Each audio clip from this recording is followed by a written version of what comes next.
flew out.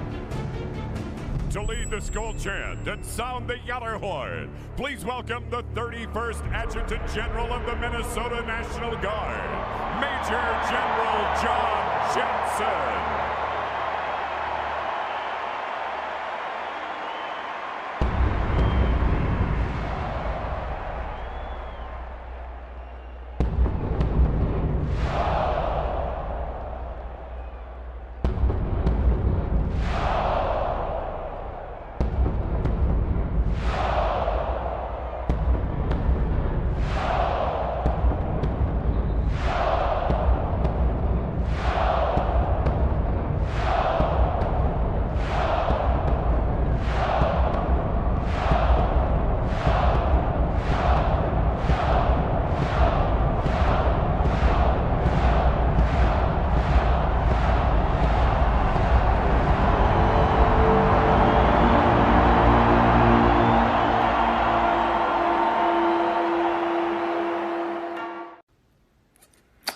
Well, hello, this is John Randall, Minnesota Vikings legend, and it is my pleasure to say, Minnesota Vikings fans uncensored, are you ready? Keith, get your people up. Let's go. Skol, skol, skol, baby. Let's go. Hello, Vikings fans. Welcome to the Let's Skol Show, week 30 of the offseason. I'm Fish. As always, I got with me Mr. Positivity, Cody Bowden. He who greets the smoke Skullful Shack is busy changing the battery on another smoke detector somewhere else in the building. He'll be with us shortly. Our Captain Keith is doing his Captain Keith stuff in the background, getting us going, but he'll be joining us all in a little bit. We are 41 days away from the first game of the 2026 NFL season. Any Vikings players come to mind when you hear that number? An old friend wants another shot. Should the Vikings give him one? Much like that old friend, our new DB coach has found himself in some trouble. Vikings sign a former All-Pro and extend one of their Pro Bowlers. Tonight, we're going to be Skoling with the Enemy, getting some off-season perspective from Detroit Lions fans. Joining us will be Tim from Sports Reels Podcast and Cody. There's another Cody from Catching Up with Cody. This is going to be interesting. We will go around the Gallahorn with our hot takes and make some purple prophecy predictions. But for those of you in the chat, let's break this ice, Cody. Our Cody. We're going to call you C1. Who is one Vikings player from the past 10 seasons you wish you could watch play one more season for us? Not necessarily because you think they'd be a great fit on this year's team, just someone you miss watching play football for the Vikings. Might be too early to say, right? Because, the guy could be back this year. I think it's going to be Harrison Smith. I want to see one more year from Harrison Smith, the hitman. 2012, when he got drafted, I was super excited for him because I was kind of a closet Notre Dame fan. My dad's a huge Notre Dame fan. I'm a Hawkeyes fan. We never win anything. But Notre Dame, always the prestigious school. And then watching Harrison, we draft Harrison Smith at safety, and he came in day one for us. Great safety. I like to see one more year of him because I didn't get to see enough of him, especially live, So just see one more game of Harrison Smith would be special. And maybe he gets an interception this time. I caught one interception in one of his live games about 4 or 5 years ago. So another one would be special, hit that, number 80 mark? Or what is it? That'd be what the match. 40. Yeah, number 40. So it'd be nice to see that, watching Harrison Smith play one more year, one more game. Yeah. One more year. Skol, Alex. What up, Captain? What's going on, fellas? Who you got from the last 10 years? Well, this one might surprise you guys. Not going to do what you think I'm going to do. Not going to do it. I'm not going to go Case Keenum. As much as I want to, that's not who I'm going to go with. I'm actually going to go with someone who's been kind of weird since he left this team. had some drama, had some legal issues. But while he was a Viking, he was very fun to watch. And I was highly disappointed when we lost him. And that's Stephon Diggs. I would love to see him, come back and be a Minnesota Viking and, kind of if he could pick up where he left off. Obviously, he probably wouldn't, even though he did have a good season for the Patriots last year. So what kind of holds me back on that is if we would have done this last year before it happened, I probably would have said Adam Thielen. And then it actually happened. And then it actually happened. And that didn't work out too well. So, I'm really hesitant to go ahead and pick another wide receiver because then you think about when Randy Moss came back, that was probably one of the most excited times I ever was a Viking fan is when I saw Randy Moss was coming back. I turned into a kid again. And that just didn't really work out. I was only there for a couple games. So I don't know why I'm going back to the well and picking a wide receiver. But over the last 10 years, I would like to see Stephon Diggs as a Viking one more time. It would be exciting. So I've got two answers to this question. The one answer is from the heart. Jeff Gladney.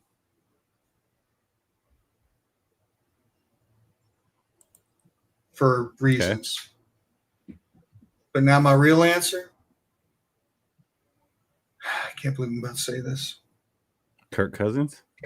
Kirk Cousins. I'm with you there, Fish. I can't believe okay. Let's hear it. There's got to be more to it than that. He's the prototypical KOC quarterback. We looked like a juggernaut if it wasn't for the – thank you, Bob. Thank you, Bob. We looked like a juggernaut if it wasn't for the turnovers. There's so many things about what could have been with KOC's offense and Kirk Cousins that, I just watched the recap videos yesterday of the biggest comeback and the Fury on Lake Erie, as I called it, where we beat the Bills 4 years ago. And I'm just watching him deliver the ball, and I'm thinking, I know there's a better quarterback out there for KOC, but I also know that I've seen Kirk Cousins run this offense. And now, mind you, this was not necessarily because you think they'd be a good fit on this year's team. It's because you missed watching them play. So you missed watching Kirk Cousins play football? I missed watching him run KOC's offense. Yeah. It's because of the fit. There's a little. It doesn't necessarily have to be. There's a but little. It's because of the fit.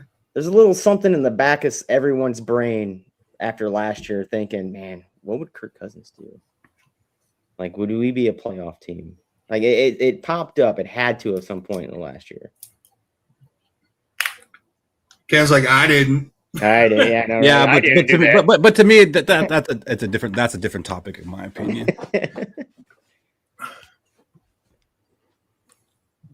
You should have went Duke Shelley.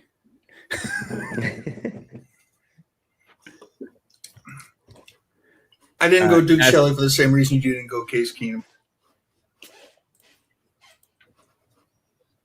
What the hell is the Jules thing? Each Jules worth like a penny. Oh. Thanks for the pennies. Thank you for the Jules. Stop printing those, George. Stop thinking. No, now they're Jewel form. They didn't stop. This is basically crypto. Yeah, it's new era. No more paper. We're all about plastic and digital. So like Fish said, we are 41 days away from some NFL football. And the most prominent guy to wear that number is Dave Osborn, who was just a little bit too early for me, a little too early for Fish, way too early for Cody. But he did play 11 seasons for the Vikings as a running back from 65 to 75. And to show you how different the game was back then, he averaged 3.3 yards per carry and was a Pro Bowler. And he was part of the Vikings' 50 all-time greatest players. He was part of the 1969 championship, played in 3 of the 4 Viking Super Bowls. Spoiler alert, didn't win any of them. But regarded as one of the toughest Vikings, especially playing that cold era with Bud Grant. Just a gritty guy, a good blocker, good runner, good pass catcher. Again, it's hard for me to speak on football from the 70s, but definitely the most prominent Viking to wear the number 41. Alex says fan favorite. I wish I could say I remember anything about him. I don't. Sounds like he was the guy that was really opening things up for Chuck Foreman. Yeah. I think modern football, the most decorated to wear the number 41 is probably Anthony Harris. Mm-hmm. You guys remember 2019, he had 6 interceptions to, lead the NFL, had 11 passes defended, and one of the few times that we actually used the franchise tag after that, and then we saw that was a mistake. It's better than signing. I'm just going to say right now, looking at that list of accolades, that those accolades are going to be matched perfectly by Max Bredesen, including playing in 3 or 4 Super Bowls. That's the only one that matters, but I don't know if he's going to get the same amount of carries. It's going to be tough. It's going to be tough, especially in a KOC offense. If Zimmer comes back, maybe. I like the franchise tag on old Anthony Harris because that means we didn't sign him to a multi-year mega deal or something added to it. Okay, from that angle, like it's just player. It was one of those that we want to resign. It was one of those things though with Harris where yes, he had 6 interceptions, but if you watch him, every single one was just a deep ball thrown right to him like a punt. Mm-hmm. And I think he played like another 3 seasons and had 1 interception. Yeah, he kind of fell off the little cliff. Like I think we all had high hopes for Anthony Harris. Yeah, he was out of the league 3 years later. So hopefully the numbers get a little better for us. So we had talked about Vikings that we missed from the past 10 seasons that we would like to see play for us, maybe one more season, one more go at it. And there is one Viking we didn't mention because kind of wanted to talk about it right here. And that is Everson Griffen. He made some headlines this past week for good and bad reasons. First, he was arrested. Second, he was on a podcast and said he had a desire to come back. On July 24th, Griffen was arrested for allegedly driving without a required ignition interlock. He was booked and later released. He denied any use of alcohol or drugs. Then a few days later, he was on a podcast and said, despite not playing since 2021, at 38 years old, he wants to make an NFL comeback. He said, a 5-year layoff is nothing to me. All I need is 2 to 3 months to get back into peak shape, and claimed he can get 9.5 sacks this season if given the shot. Bring him. Prove it. So that will give him 9.5 sacks, will give him 95 on his career. That's what he's after. So what do you say, Cody? Sounds like Fish is all in. You bringing Everson Griffen in for some blitz packages or something? Some passing downs?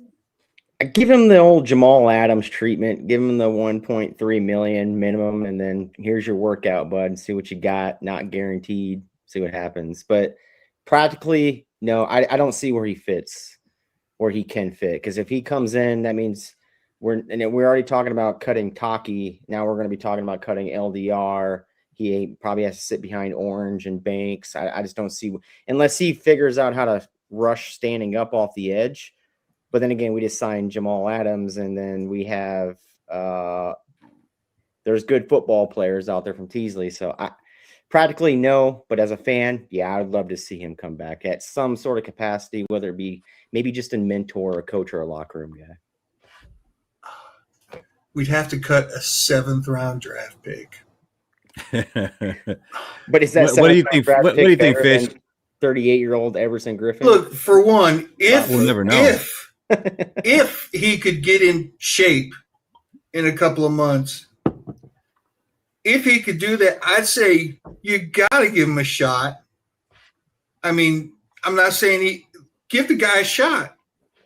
And I remember the last year he played for us, we were leading the league in sacks before Hunter got injured.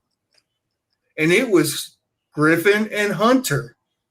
So, I mean, look, man, all this positionless football bullshit that y'all be spouting about B-Flo, and all of a sudden it's like, we ain't got a spot for him. I don't find a fucking spot for him. I don't care. If he came out in the draft at 38 years old, would he get drafted? Would he get drafted at 38 years old? Yeah. If he came out, here I'm entering the draft. Probably not. So Look, cut the seventh round pick probably won't make any sense. If the 7th round pick showed me anything, I'd be against it. But the 7th round pick hasn't showed me anything. So, I mean, as a Vikings fan, I mean, what could we possibly lose? We brought in a shit quarterback for $1.3 million, and we're giving him a fair shot. Oh, damn! We brought in a washed-up linebacker / safety / something, and we're giving him a shot at $1.3 million. Let's give a potential Vikings legend a shot to come back and get his life right, get back to doing. And let me tell you something. 3rd and 8, game on the line, and having freaking Everson Griffen not having taken his meds today, lined up next to Turner, ready to pass rush that quarterback, I'll take it every time. What do you think, Cody? If B-Flo brought him in and gave him 10 snaps a game, pretty much just 3rd and long situations, do you think he actually touches the quarterback, or do you think he gets handled by these younger tackles? I think I love Everson Griffen, and it's just hard for me to say this too. Like, I think he gets handled, man. There's 38 years old. He probably doesn't have the same step. We watched the step kind of fall off when he went to towards the back end of the season with Dallas. He was still pretty good for Dallas at the beginning, but then that back end, he kind of got washed away. And we talked about, him and Danielle Hunter before the Hunter injury, we were leading the league in sacks. After the Hunter injury, we only had Everson Griffen, and what happened? We weren't leading. Oh, yeah, DJ won him too. I mean, the prize bull. Dwight Freeney was 100 years old and only barely had a spin move, and he was still coming in on 3rd and longs, and he's a Hall of Famer. So, Fish, what's more likely to happen in 2026? Everson Griffen gets signed, gets those 9.5 sacks, or KOC ends up suiting up at quarterback for us? Well, let's see. With our top 2 quarterbacks' injury history the last few years, Carson, as much as I hate to say it, old San Diego State coming through. I mean, who knows the playbook better than him? It's going to be KOC suiting up. I'll do it my damn self. I'm not changing my offense. I can change the quarterback, but I'm not changing my offense. Could you imagine KOC actually getting out there and trying to run his offense and being like, shit, this is hard? Okay, guys, let's calm it down here. All right, we're going to change a few things around here. We're going to dump this playbook down. We'll run the ball more. That's a good one. So, Everson Griffen, he's not going to get another shot. What I don't understand is you have all these players who are kind of old and washed up, but they still seem to have a passion to play the game. Why not just go to the UFL? They would love to have these guys who aren't quite good enough to be on an NFL roster anymore, but it would also probably help boost the UFL and get some audience in there and probably start generating more talent to go that way. And hey, maybe if you do ball out, you do get your shot. Adrian Peterson, he needs money. I don't care if it's the $50,000 a year to get. Why doesn't he go play in the UFL? You want to say you could do it? Go in the UFL. Everson Griffen, go to the UFL. Go dominate the UFL.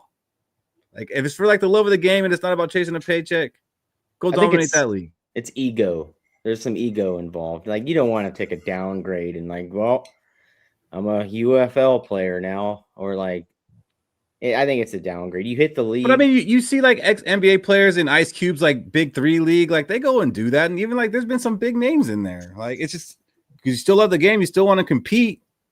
And I mean, it's still a pro level. It's guys that were stars in college. Like, I don't know. I'm just saying, like, if you still want to play, and you'd be helping the game grow, to be honest.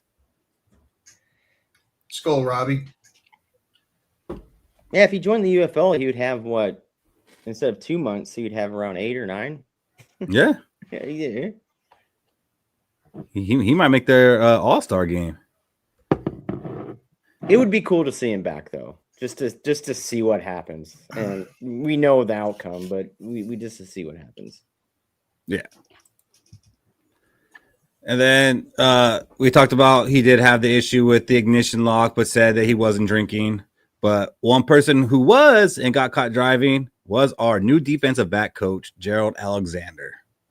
Now, what's crazy to me is this news just came out this week, but this stems from a DWI that he got back in April. It was held under wraps until then, went to court and pled guilty. I think that happened like the middle of this month. So the Vikings ended up suspending him from July 24th on for 3 weeks. And they just announced this week that had happened.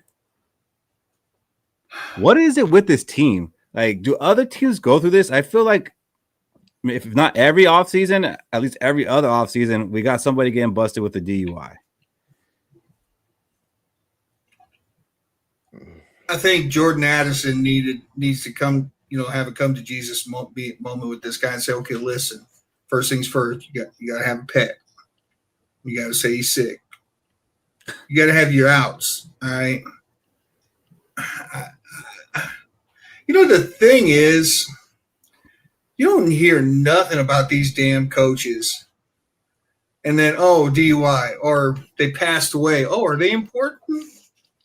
I mean, the great thing is, and I said this to you guys in the group chat, is that we are so thin at defensive backs that we don't have a lot of players that are going to be affected by this. Well, that I did want to ask that, okay, because that sucks. DUI, bad, shouldn't do that. I care about the Vikings. How does this affect the Vikings? Missing 3 weeks, missing the first week of training camp, the second week, the third week. He's basically coming back for our first preseason game. Sounds like Fish doesn't think it's much of an impact. Cody, your facial expressions kind of tell me you think otherwise. Look, you're in a leader. Technically, it's a leadership position, right? You're a coach, right? We watched what happened to Wes Phillips, leadership role, DUI, right? You got to think as a coach that your players are kind of like your soldiers. You're the leader of those players. Now, when a soldier or one of those players see their leadership, hey, he's getting in trouble, right? DUI, he's back with the team. Oh, what happens if I get a DUI? What's going to happen to me? It's a direct reflection of leadership. We watched what happened to Wes Phillips. He got the suspension. We watched what happened later down the line with Jordan Addison. He got the suspension. These guys that are playing underneath these coaches are direct reflections of their leadership, right? If they see their leadership do that thing, that's what they're going to do. They're going to listen to these guys. They're going to follow these guys. To me, it's a big downgrade because now it speaks volumes to the locker room, them soldiers, them players that are under you saying, hey, well, I'll be back with the team if I get caught doing this. So it opens up more avenues of them to try doing that and then possibly getting caught. I don't like it. Direct reflection on leadership. You are in a leadership position. Act like a leader. That's not acting like a leader. Yeah, you don't need to be giving them any hall passes. No. That's an interesting take. I see a different angle. I think it's a big deal, especially on the field, because you're coming in, you're kind of implementing your new strategies and your way of coaching and your way of doing things, and implementing your style. And we got James Pierre, who's new to the team. We have Charles Demings, who's a rookie who kind of needs that guidance, that leadership. I'm sure, B-Flo is going to be there and handle that. But now you're stretching B-Flo a little thinner because he's got to now watch after them. And you don't have a guy like Harrison Smith in camp who could have been playing that coach-like role for at least a couple weeks. So I think it's going to have a big impact on this team. And it's, fortunate that he will be back before the first preseason game. So he'll be able to help them out and, have a few weeks before week 1, but no, this is definitely a big deal.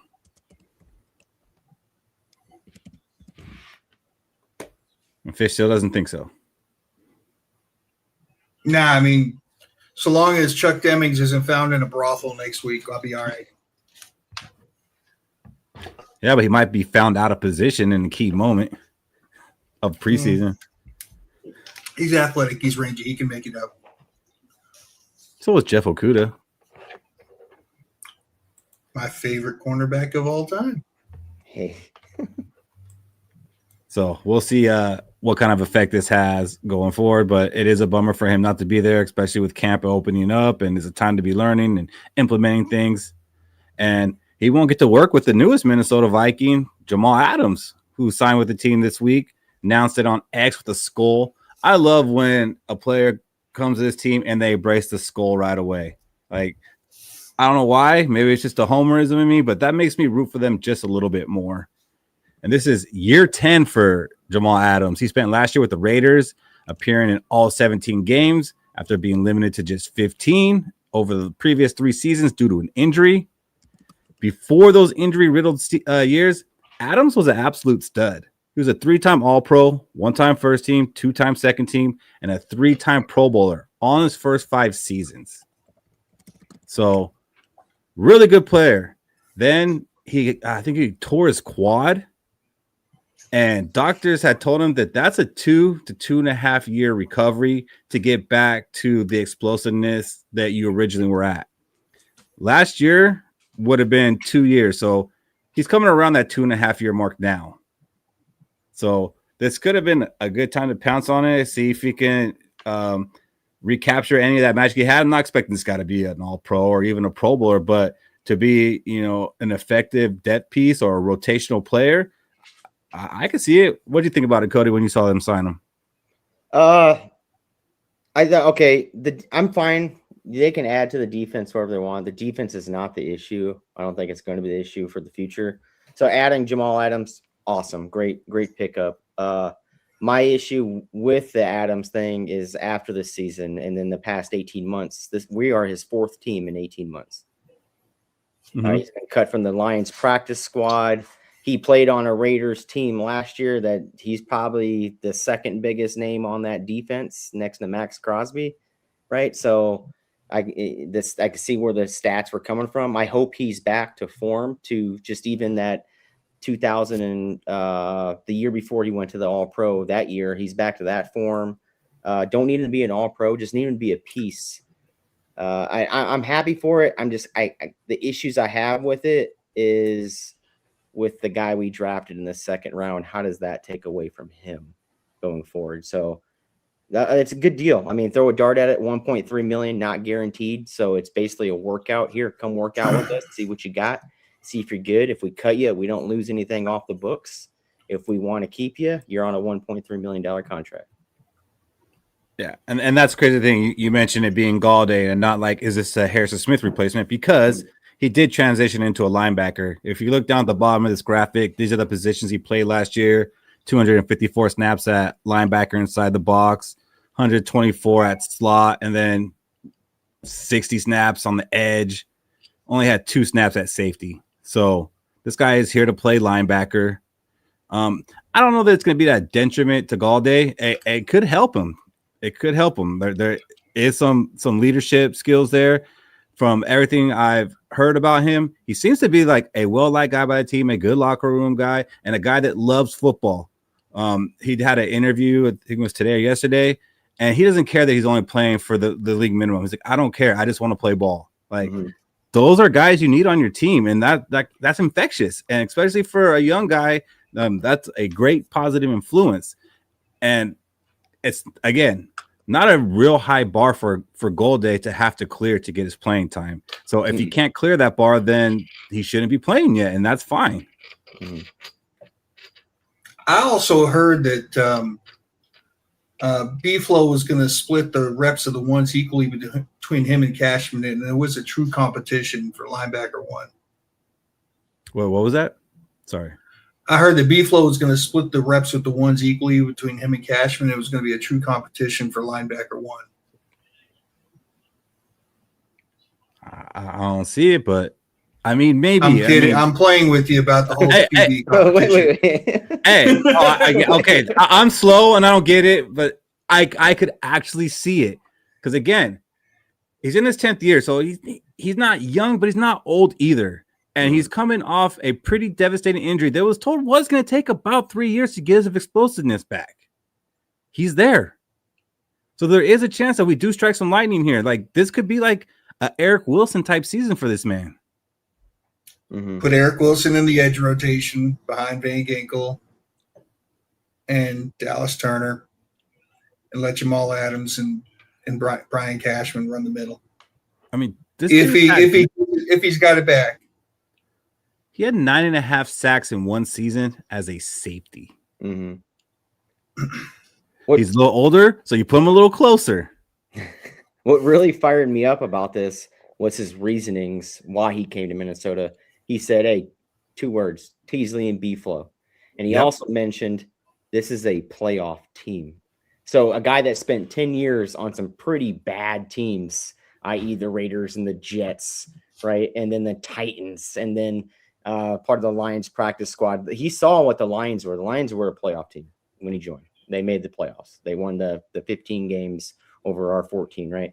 So him saying that we are a playoff team kind of got me stoked and excited. Like, hey, maybe he's true about it. What do you guys think in the chat about this signing? Is this something that you think is good for the team, or do you think it's really just a camp body? Let's say he does end up making this roster, Cody. You already mentioned Golday. Like, who else might be in trouble? Hey, the guy that been in B-Flo's doghouse for a while, it's Ivan Pace. Ever since B-Flo came here, he tried to give him the green dot 1 year, and the dude never made to what we thought he was going to be. I said he's going to be an all-pro in his second year because I really liked his first year. I thought it was a really good first year. And then when B-Flo came in, it just fell apart, and he wasn't adapted to what B-Flo's system is, which he should be. He's a lower statured guy. He can't hit the hole like he did in college. So Ivan Pace is in deep trouble with this one. We're going to have to cut a linebacker, interior linebacker for this move in. And I'd rather keep Jamal Adams than Ivan Pace at this point, even though I said he was going to be an all-pro his second year.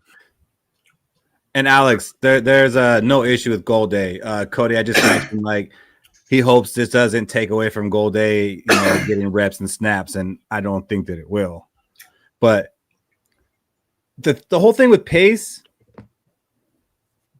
I know it's real easy to go back to that Bears kickoff where he got out of his lane and it went for the 6-yard return. We ended up losing the game. I do it. I think I did it last week, actually.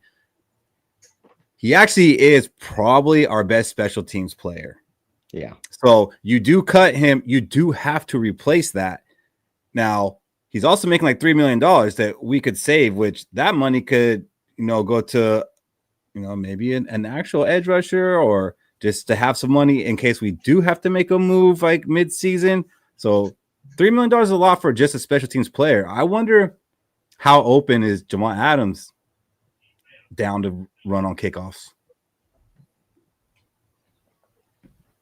I think he loves B-Flo so much as a coach and a leader and a mentor that if B-Flo told him to go play special teams, he'd go out there and play special teams. And I would love to see Jamal Adams running down the field on a kick return and just smashing somebody.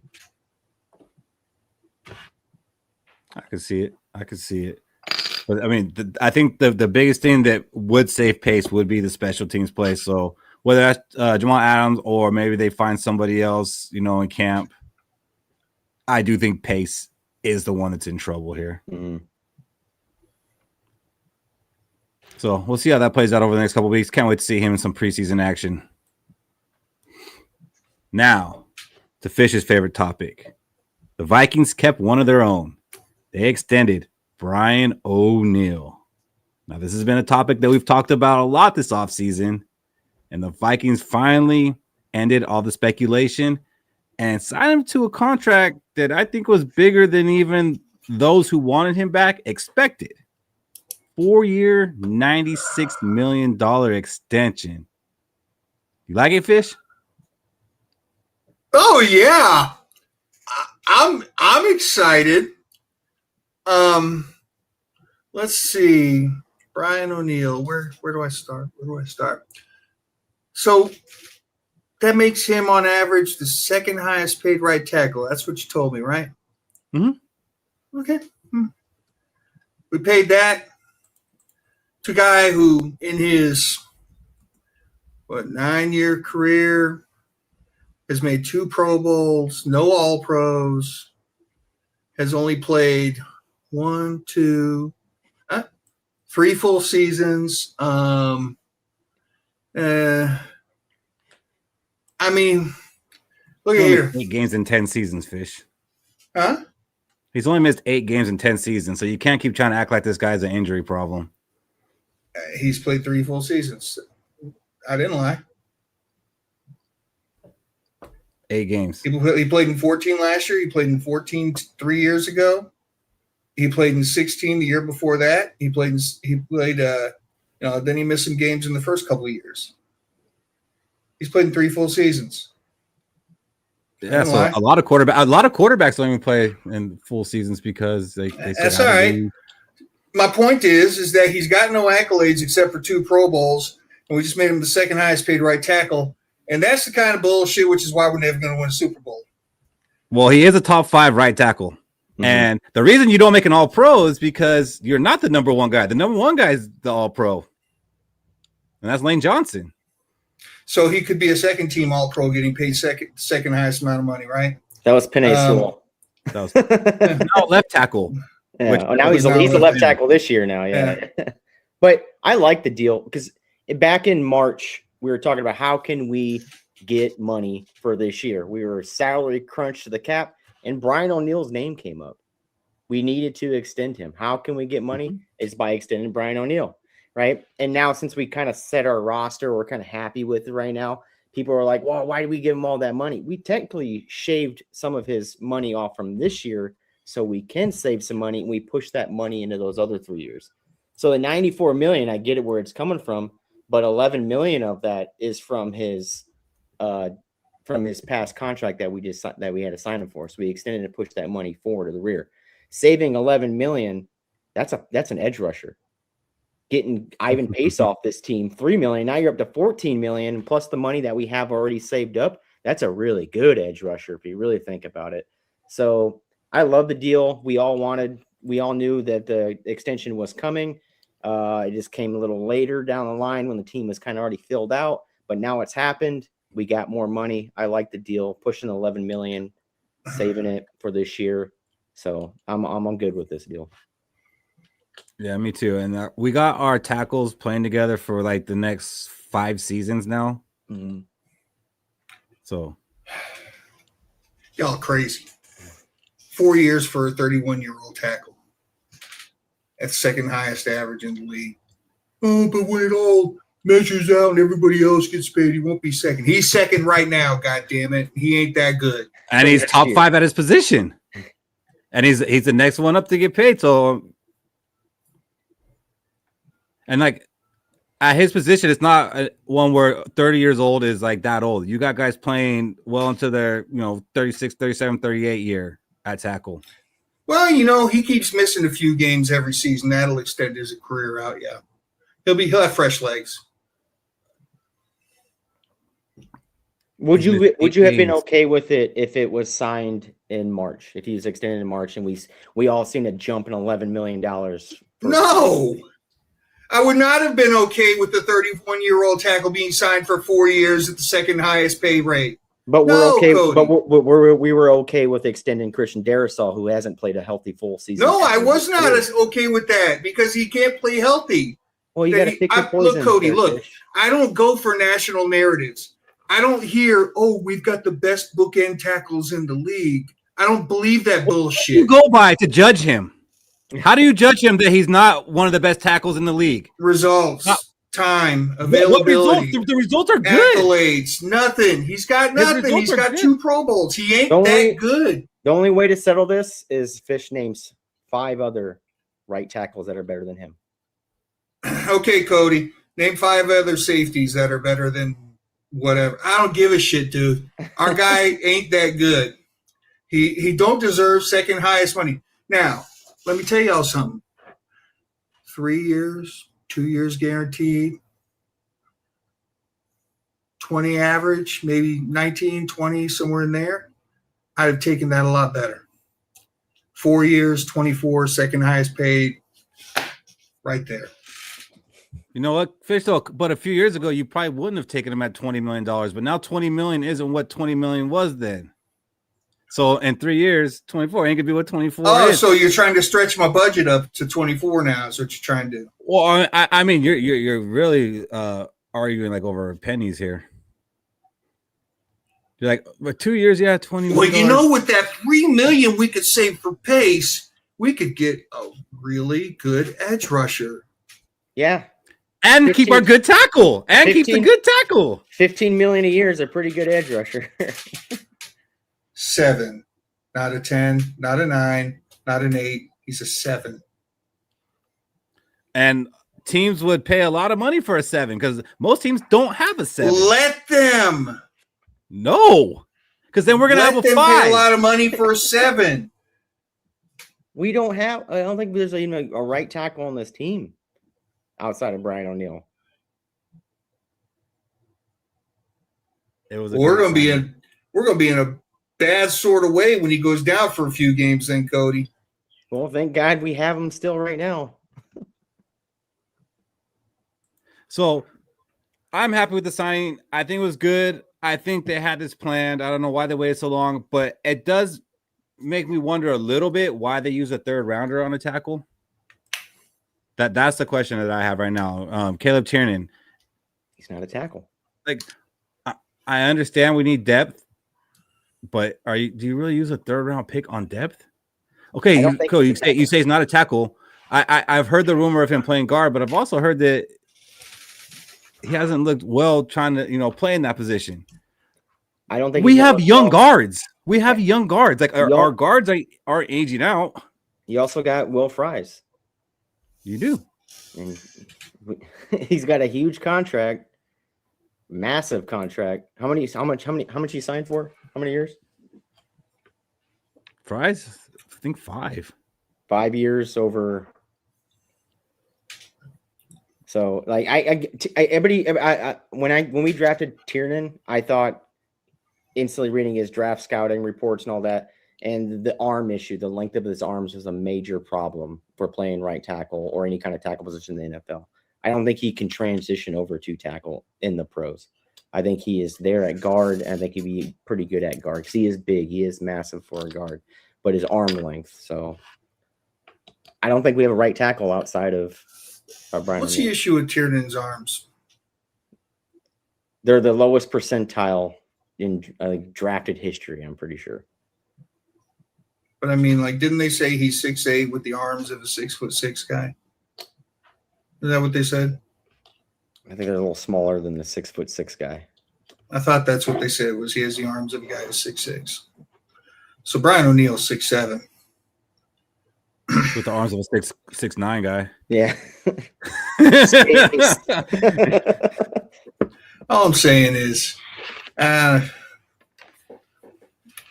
the arm thing can be overcome with technique. I absolutely believe that too. He might end up being a good offensive lineman, whether it's guard or tackle. It just strikes me a little bit funny that they used a 3rd round pick on a tackle that they might make a guard when, all of our guys on the offensive line, aside from Brandel, are signed for the next 4 years. Tiernan could be an insurance piece too, because Will Fries hasn't played a solid full season in 2 years, right? So, and then Brian O'Neill missing some games. He could be just the insurance piece. He could be the guy you can line up anywhere on the offensive line, because that was one of his things for being drafted, right? He can play all 5 when the scouting reports came out. So I think it's a good pick. I don't want to put a 7th rounder tackle in there, like we did with Brandel when Darrisaw went down, and then we just watched Micah Parsons just destroy Kirk Cousins. So. And yes, Rinaldi, I did see Skol play in person. Twice. It was amazing. We watched our quarterback crucified, literally. All right. Fish, right now I'm done arguing with you. I'm sure this will be discourse throughout the season of the next 5 seasons, because that's how long O'Neal will be here. He will be your starting right tackle. But why don't we go ahead and argue with some Lions fans? Yes, let's. So tonight we have another segment of Skooling with the Enemy, and we brought some Lions into the Skol Den. First, we got Tim from the Sports Reel podcast. What's going on, gentlemen? Hey, Tim. I'm just sitting here all quiet, just listening to you guys going. I'm like, I'm entering enemy territory right now, like for real. We probably go harder at each other than we'll go at you, but no, you're fine. I could take it, and I don't even go that hard on any of the like. We work with a lot of NFC North fans from across, so I mean, we've had Green Bay guys on this show, and we probably go harder at them than we'll go at you. So that's what I was gonna say, Tim. Doing the show and like working with fans of others, it's kind of softened me up a little bit. It's yeah, like, no, they're not all bad. No, they got good points. You know what I mean? It's like everybody's got, we all got our fandoms. We got to respect each other's teams, but we still got to talk a little crap occasionally because that's what makes it fun. Absolutely. And then we also have the other Cody from Catching Up with Cody. What's up, guys? What is up? What's going on, Cody? Not much. Thank you guys for having me on. It's kind of fun, talking with other NFL teams and other sports creators. So I'm excited. Yeah, no, thank you guys for both joining. I know it was a little bit of short notice, so thank you for coming through, or else we couldn't have had this segment. So, Tim, first, why don't you tell us a little bit about your show and a little bit about your Lions fandom? All right. So our show, we do the Sports World podcast every Tuesday night on the PFC Entertainment Network on YouTube and Facebook. We mostly cover Detroit sports, a lot of emphasis on the Detroit Lions. Obviously, I am one of our NFL guys. Like, I follow the NFL deeply. I'm not just a Lions fan, but that is my main team. But I get a lot of hate because I'm also a Kansas City fan. So you guys can hate on me for that one too. But yeah. But other than that, like, I've been a fan. I grew up in Michigan, you know what I mean? Like, when you're born in Michigan, you're a Lions fan. That's what you're born into. And I've been a Lions fan since I was a kid. I mean, that's what my uncles watched and everything else. So ever since I was just a small kid, I grew up just living in misery. So that's kind of how it is, like, we get excited with misery. I don't know anything else. Other than that, what about you, Cody? Yeah, I do a show every Monday night at 9 p.m. Eastern time on YouTube, TikTok, and Facebook.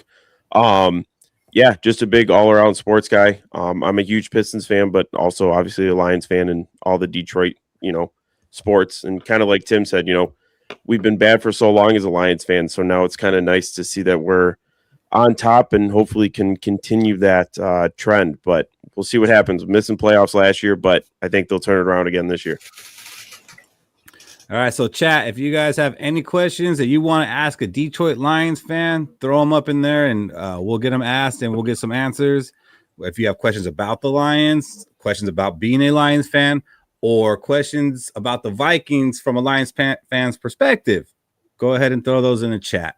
Oh, they're eating us up already in there. They're hating. Are they kicking you guys? I'm gonna. It always starts that way, and then once it gets going, they're like, "Oh man, I can't really talk anymore," because they end up being cool guys. So yeah. I'm gonna try to eat you up real quick. It's nothing. It's nothing personal, but last year you guys finished dead last in the division. How did it feel being back in that position? Dead last. It sucked. To be honest, it sucked. And there was a lot. The reason behind that, what I mean? You're losing offensive coordinator, you're losing defensive coordinator, your offensive line sucks. Like, it's a bad place to be. A lot of high hopes going into the season that just kind of fell apart. And the sad part was they started the season pretty hot and then just dwindled down with injuries. So to see how they ended last year on a team that was still like top 6 offense in the league, it was rough to see that that the way that it turned out, but I don't think you guys did much better last year. You guys were right there. I feel you. We were top 5 in defense, and we won the same amount of games. So yeah, I feel you, man. But at the end of the day, the NFC North is, in my opinion, the toughest division in the league, and everybody was right there with each other. Nobody was out of it. Nobody was everybody was fighting for that spot. Like when you're playing in one of the toughest divisions in the league, it's going to be tough. You're going to have somebody who had a winning record sitting at the bottom, and that's exactly what we had. We had 2 teams with winning records sitting at the bottom of the NFC North, and it was wild. I just, you know what? I was like, I'm not going to hate on you guys too much because I don't see any Chicago jerseys hanging anywhere, and that's where all my hate goes towards. F Ben. It's funny seeing what teams other fans hate most. Like, because as a Viking fan, I think it's definitely Packers for 90% of Vikings fans. So it's just interesting to see where your hate lies within the division. And I actually wanted to ask you both that, and I'll start with you, Cody. What are your thoughts of with the Vikings, and not like your thoughts on them this season or recently? Like when someone says they're a Minnesota Vikings fan, what's that instant reaction you have? Yeah, I mean, I feel like in recent years they have been getting better. I feel like I can kind of coming up with the season, like with your guys' quarterback situation. Like, I feel like there's a lot of question marks that always come up with the Minnesota Vikings. But, as Lions fans, like, I feel like how we're just now getting some success, like, it's kind of hard to, like, really smack talk any teams right now because we are just getting successful. But, yeah, I mean, I feel like Minnesota's always been in competition with Detroit and everybody in the NFC North. And kind of like Tim said, like this division's getting tougher. So I feel like if you can't stay with everybody, you're going to fall, and it's going to be tough getting back up. So not a lot of like hate for Vikings then. No. So Tim, earlier you said something about the Lions finished 6th offense in the league. One of the questions I was going to ask you guys was how you thought the new OC would unlock the offense versus the old one. But it sounds like y'all were pretty well unlocked if you were the 6th best offense in the league. And I guess that's just coming from me being outside, and the only really thing I saw was our 2 games against each other. What do you think was murdered us? Well, I mean, -7 what was yards. different? Like, it just – it's weird, but I guess the only question, I really don't know, what do you think could be improved this year on the offensive side of the ball that could maybe push y'all up over the edge? Well, I think that with the additions to the offensive line this year, that is a big thing that we missed last year. There's so many offensive weapons on this team currently that – like you're going to have a top offense overall. And even I thought last year with, the offensive coordinator not working out very well, and now we're bringing in Drew Petzing, I think it's only going to get better, to be honest, because look what he did in Arizona with Jacoby Brissett. Like that team didn't win a lot, but they put up a lot of yards. You know what I mean? Like he was pretty creative and they did really well. They just didn't have the defense to really close out these games. So offensively, I think this offense is only going to get better. I could honestly say I think they're going to be top 3 this year. You still have all the weapons that you had last year. I think you're going to see even more out of Tesla this year, and he's going to really even be more of a standout this year, even though he was exciting last year with all the 100 catches. That was one heck of a draft pickup, and I only think this is going to get better. But I think last year it was the offensive line that kind of slowed them down a lot because you had Taylor Decker that was aging. Anytime that Goff sees pressure or doesn't feel the pressure coming at him, it doesn't work out that well. You know what I mean? And with moving Panay over to left tackle, like that's a huge move. And that's going to really shore up that blind side because even with a rookie at right tackle, Blake Miller, that kid's a stud. I think he's going to work out really well there. And I think, Goff does better when he can see the pressure coming at him. Now shoring up the left side of that line, the sky's the limit for this offense this year. Now the defense, that's a different question. That's interesting that you're talking about the offensive line being the problem, but didn't you guys lose like 2 people from your offensive line, Decker and What about Glass now? They released Glasgow. He was the center last year, but he wasn't a true center. He was kind of filling in that spot because Ragnow retired. So they and Ragnow retired after, we drafted last year. So with that in case, we kind of threw the guy who would fill in for Ragnow when Ragnow was a little beat up, but he wasn't a true center. Now bringing Cade Mays up here from the Panthers, he did really, really well with the Panthers at that position. He does really well with run blocking and everything else, and even pass blocking. So I think that's only an improvement at that position. So, and then Taylor Decker, we love Taylor Decker here. He's been here for a long time. Huge fan of him, but at the same time, he was aging. Now you're moving Penei Sewell over to that position, who is the best right tackle in football, which I find it funny. Everybody always talks about Penei Sewell moving over to left, and we hear it a lot. Like, are we worried about that? No, because the one thing people don't even realize, Penei Sewell is not a right tackle. He was never a right tackle. He was always a left tackle till he came to the league. Mm-hmm. His whole life, he is a natural left tackle. So he's just moving back to his natural position. So I'm 100% confident that him moving over there, he's going to instantly become the best left tackle in the league because that is his natural position. That's his strong side. He had to work hard to work on that right side, and he became the best over there. So now it's just going to be a natural move for him to move to the left. And if you got that guy protecting your quarterback's blind side, you feel pretty damn good, to be honest. All right. We'll have to see how that plays out. But, you are playing kind of musical chairs with your offensive line, which you said was a weakness. So we'll see if that makes it any stronger. And you say you guys really didn't lose anybody, but you did lose Montgomery. We did. Cody, how do you think Pacheco fills in that spot? Yeah, so I know Tim's happy about it because he's a Chiefs fan. So Pacheco coming here is definitely good for him. But no, I'm kind of excited for Pacheco coming in.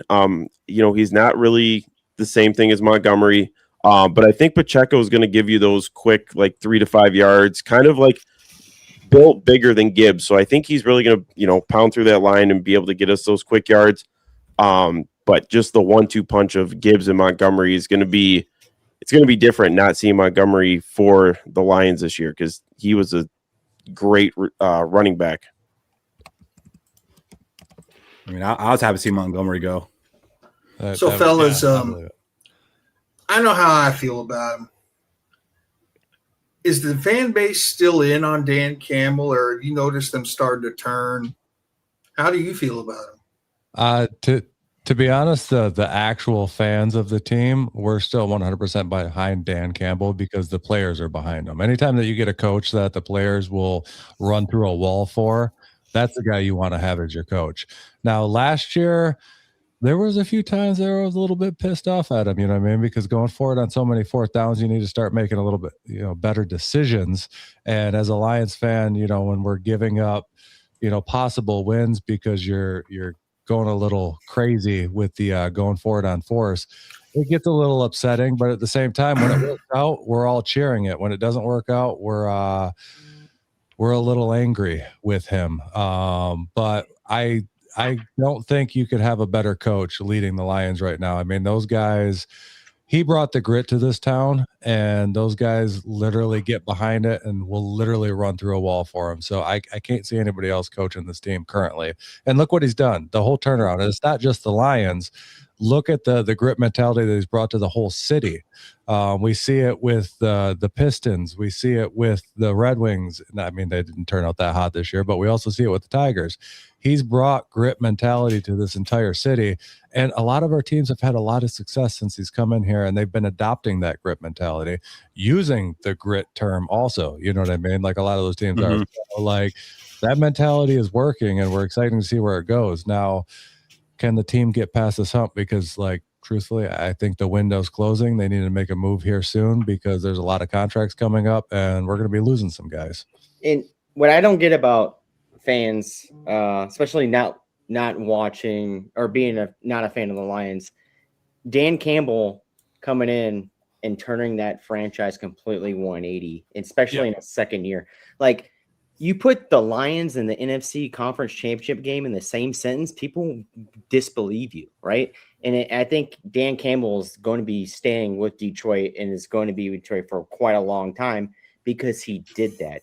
He placed a conference championship game and the Detroit Lions in the same sentence after not being successful for how long? Since 94 with Barry Sanders when he did the spin move on Dallas. Like you guys weren't successful. You guys are poverty. Joey Harrington, all these 13 different quarterbacks that you had, and Dan Campbell here. I can do with Jared Goff. I'm going to trade my best quarterback away in Matthew Stafford, and we're going to run things with Jared Goff. And look what you guys did, conference championship game. So people get misconstrued with the Dan Campbell thing a lot, thinking he's a bonehead. He completely turned that franchise around 180, something that I want our coach to completely do and send us to a conference championship and not just be every other year into the playoffs. Yeah, 100%. Yeah, and I mean, even with all the injuries and stuff that like he's had to deal with on both sides of the ball and everything, like to be able to be as successful as we have been with everything happening. I mean, yeah, you know, kind of like Tim said, yeah, I would get, you know, mad at him too. Like, what are we doing? Like, get the free points and all this stuff. But, you know, when it works, though, I'm cheering for him. So it's like if we're going to cheer for him when they get the fourth down, then, you know. I mean, look at all the Vikings comments, right? All these fans. Imagine if we were in the Lions position for the past 30 years. Yeah. And then a guy comes around and takes us to a conference championship. What are our thoughts are going to be on the head coach? Well, right. But see, that's why I asked. That's why I kind of want to know, like, how the fans are with Dan Campbell, because, you know, they all got really high as fans. They're kind of like, okay, we're out of the basement. We're showing ourselves. And they're even talking a little more, you know, than you would expect. But then you go under 500. Like, what if this season they go under 500 again? Can he survive that? Well, technically, last year they weren't over 500. They went 9-8, so they were over 500. Oh, they got that last game. They had a losing season. Yeah, they just the division was so close that like it was right on the edge of making the playoffs with the defensive injuries, with the offensive injuries, and everything else. Like we were still right there. It's just that division was so close, and it's funny when you ask how we feel about it, because if you asked how our wives feel about Dan Campbell, poof, like hey. My wife walks around with a shirt here that says, I'm here for the coach with Dan Campbell and number 89 on the back of it, because the cool thing about Dan Campbell, all our wives love the guy. You know what I mean? Like that guy is like a straight sex symbol here in Detroit. So like it brought a lot of our wives on to watching football with us. So like it makes Sundays a lot more enjoyable when they can sit down, or I can actually just get control of the TV to watch a game, especially when he put his dang glasses on last year. My wife was melting all over the place, and I don't know if I should go try to beat this guy up or just love the fact that she's enjoying football with me. Were you going, I wear glasses too, damn it. Yeah. Like, come on now, give me some credit. So, Cody, I want to know, what is your opinion on Kevin O'Connell? I mean, I feel like he's definitely, you know, he's a good coach. He's definitely helped the Vikings and everything. I mean, even when they had Sam Darnold, I mean, when they were toe-to-toe with the Lions a couple years ago, I mean, he can help turn teams around. Like, I think him with, I'm assuming probably Kyler Murray will be the starter this year. I think with those two, they can really turn this season around. I think Kyler's a great quarterback and Kevin O'Connell's a great coach. So I think he can turn some, you know, players that are right on that fence and turn them into some good athletes. Yeah, so I'm a big KOC fan. I think most of us up top here are, but there are a lot of Viking fans who are already out on him and already want him fired, and that's why, like, kind of also ask you about Dan Campbell, like, because it can turn quick. Like, people loved him, Coach of the Year. Then, you know, 2 seasons later, there's, you know, I don't want to say half the fan base, but damn near half the fan base. It's like it's split. Yeah, that's kind of crazy. That comes if you're not winning championships, because you get your bandwagon fans out there that want to jump onto the team when, you know, it's not doing as well, and people start getting angry and start calling for people to get fired. And it's like, chill out, guys. These things take time to build. The one thing I can say about Kevin O'Connell myself is he runs one hell of a program. Like, that is to take just about anybody, even when JJ was out there. And I'm not a big believer in JJ, I'll tell you that right now. I'm a Michigan fan, and I didn't really believe in him when he was here in Michigan. It was a very, you know, run-friendly offense that they ran at Michigan, and I didn't think JJ was going to translate very well to an NFL quarterback, which I mean, it's still up in the air whether he will or not. I think I saw a stat the other day that he's actually only played 10 NFL games in 2 years. So, like, with all the injuries and stuff, I just don't think that he is the guy. And I'm not quite sure that Kyler Murray is the guy. But if you were to take Kyler Murray and put him in any program in the NFC North, I think the Vikings is a fit, because I've always said the Vikings is such a QB-friendly program. They can make anybody look good. I thought that about Sam Darnold, and then he left and went on won a Super Bowl with the Seahawks. So maybe so maybe it's not as friendly as I thought, and Sam Darnold's just better than we all thought he was, because I was not a believer in Darnold either until he went off and did that, and I still don't know if I'm a believer. But yeah, the Vikings have such a QB-friendly program. I think Kyler Murray, even though he's only 4'7", he's going to have trouble seeing over that offensive line. I think he's going to look great there. And I think it's going to be a tough year. And in fact, Eric, who's on the Sports Real podcast with us, that's his pick to win the North this year is the Vikings. And he's a Lions fan. He thinks that the Vikings are the sleeper this year. And they're going to be the ones that are going to be the problem in the North this year. It's not going to be Chicago, Green Bay, or the Lions.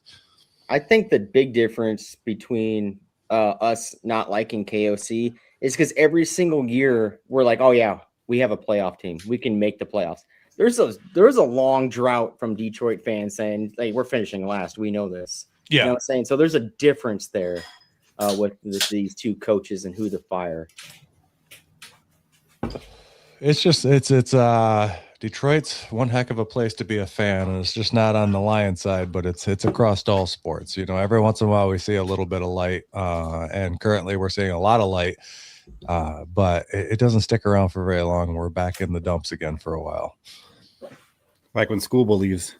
Yeah, I'm a proponent for him going. Like, just get that guy. I'm sick of talking about that guy every week. That's all everyone wants to talk about. Is just trade him, get him out of here. Like, I'm over it. Jay came up with a question for them. Yeah, I'm trying to look for it. Where is it?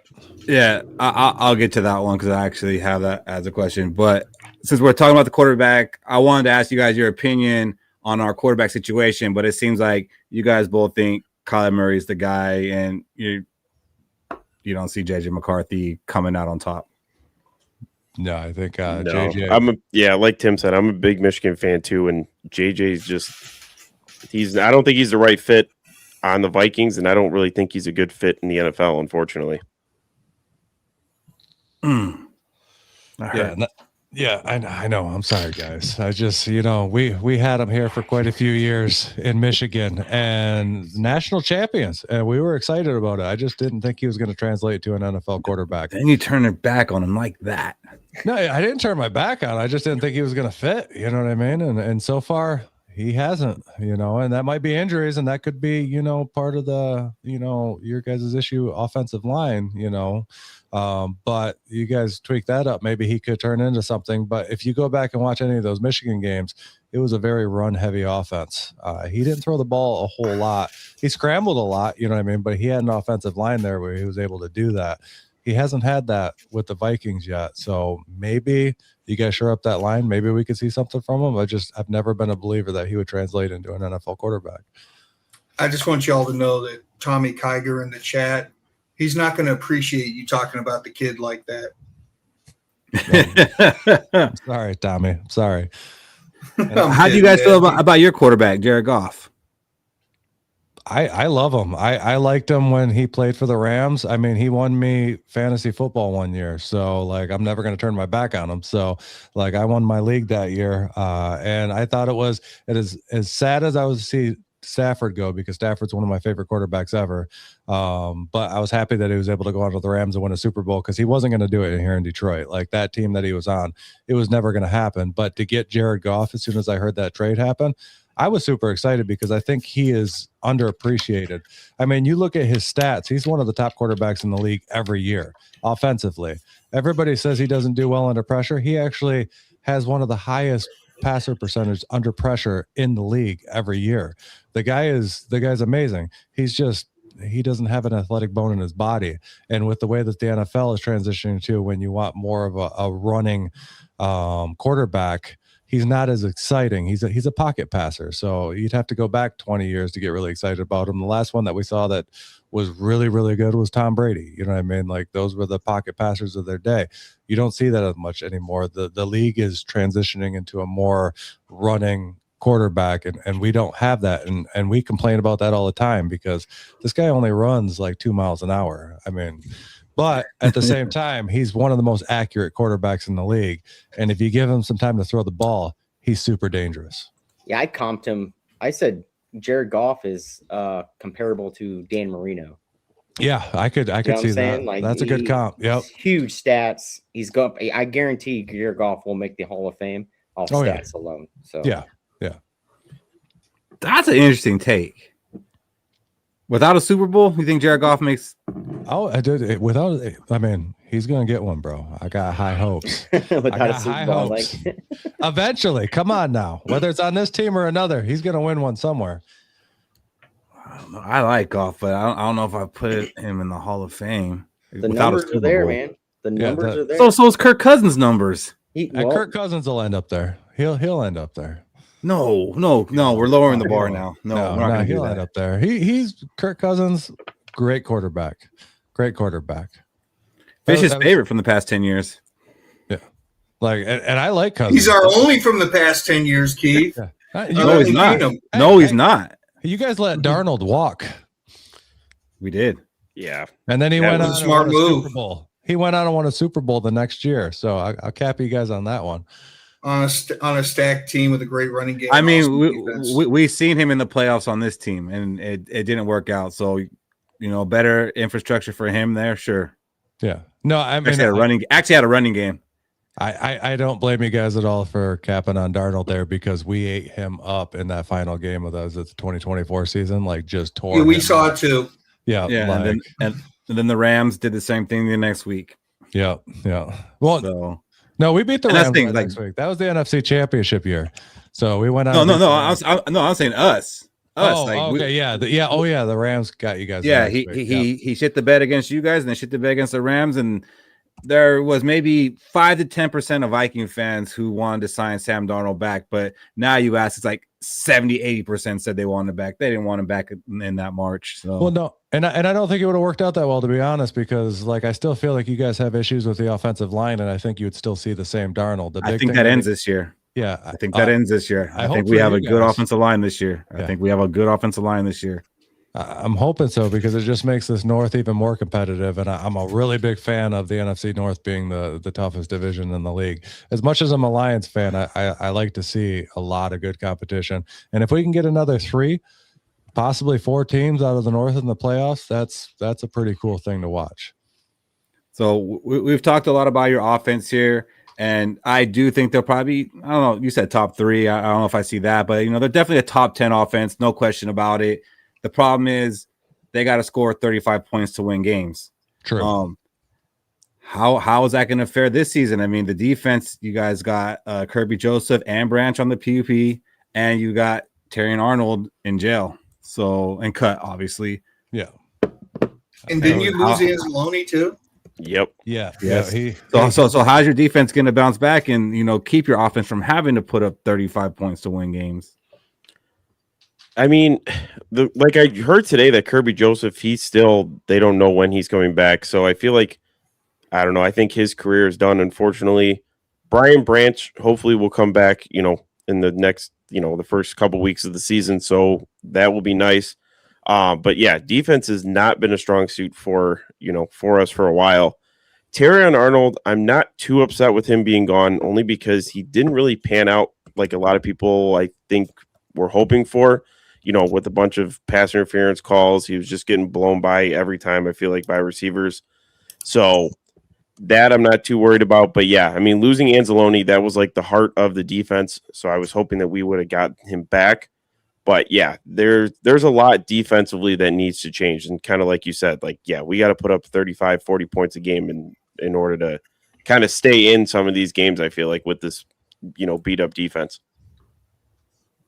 Yeah, I'm I can agree with Cody right there. Like the defense is the part that worries us. Me more so the secondary than that defensive line. I think they shored up the defensive line over the offseason. We did lose Anzalone.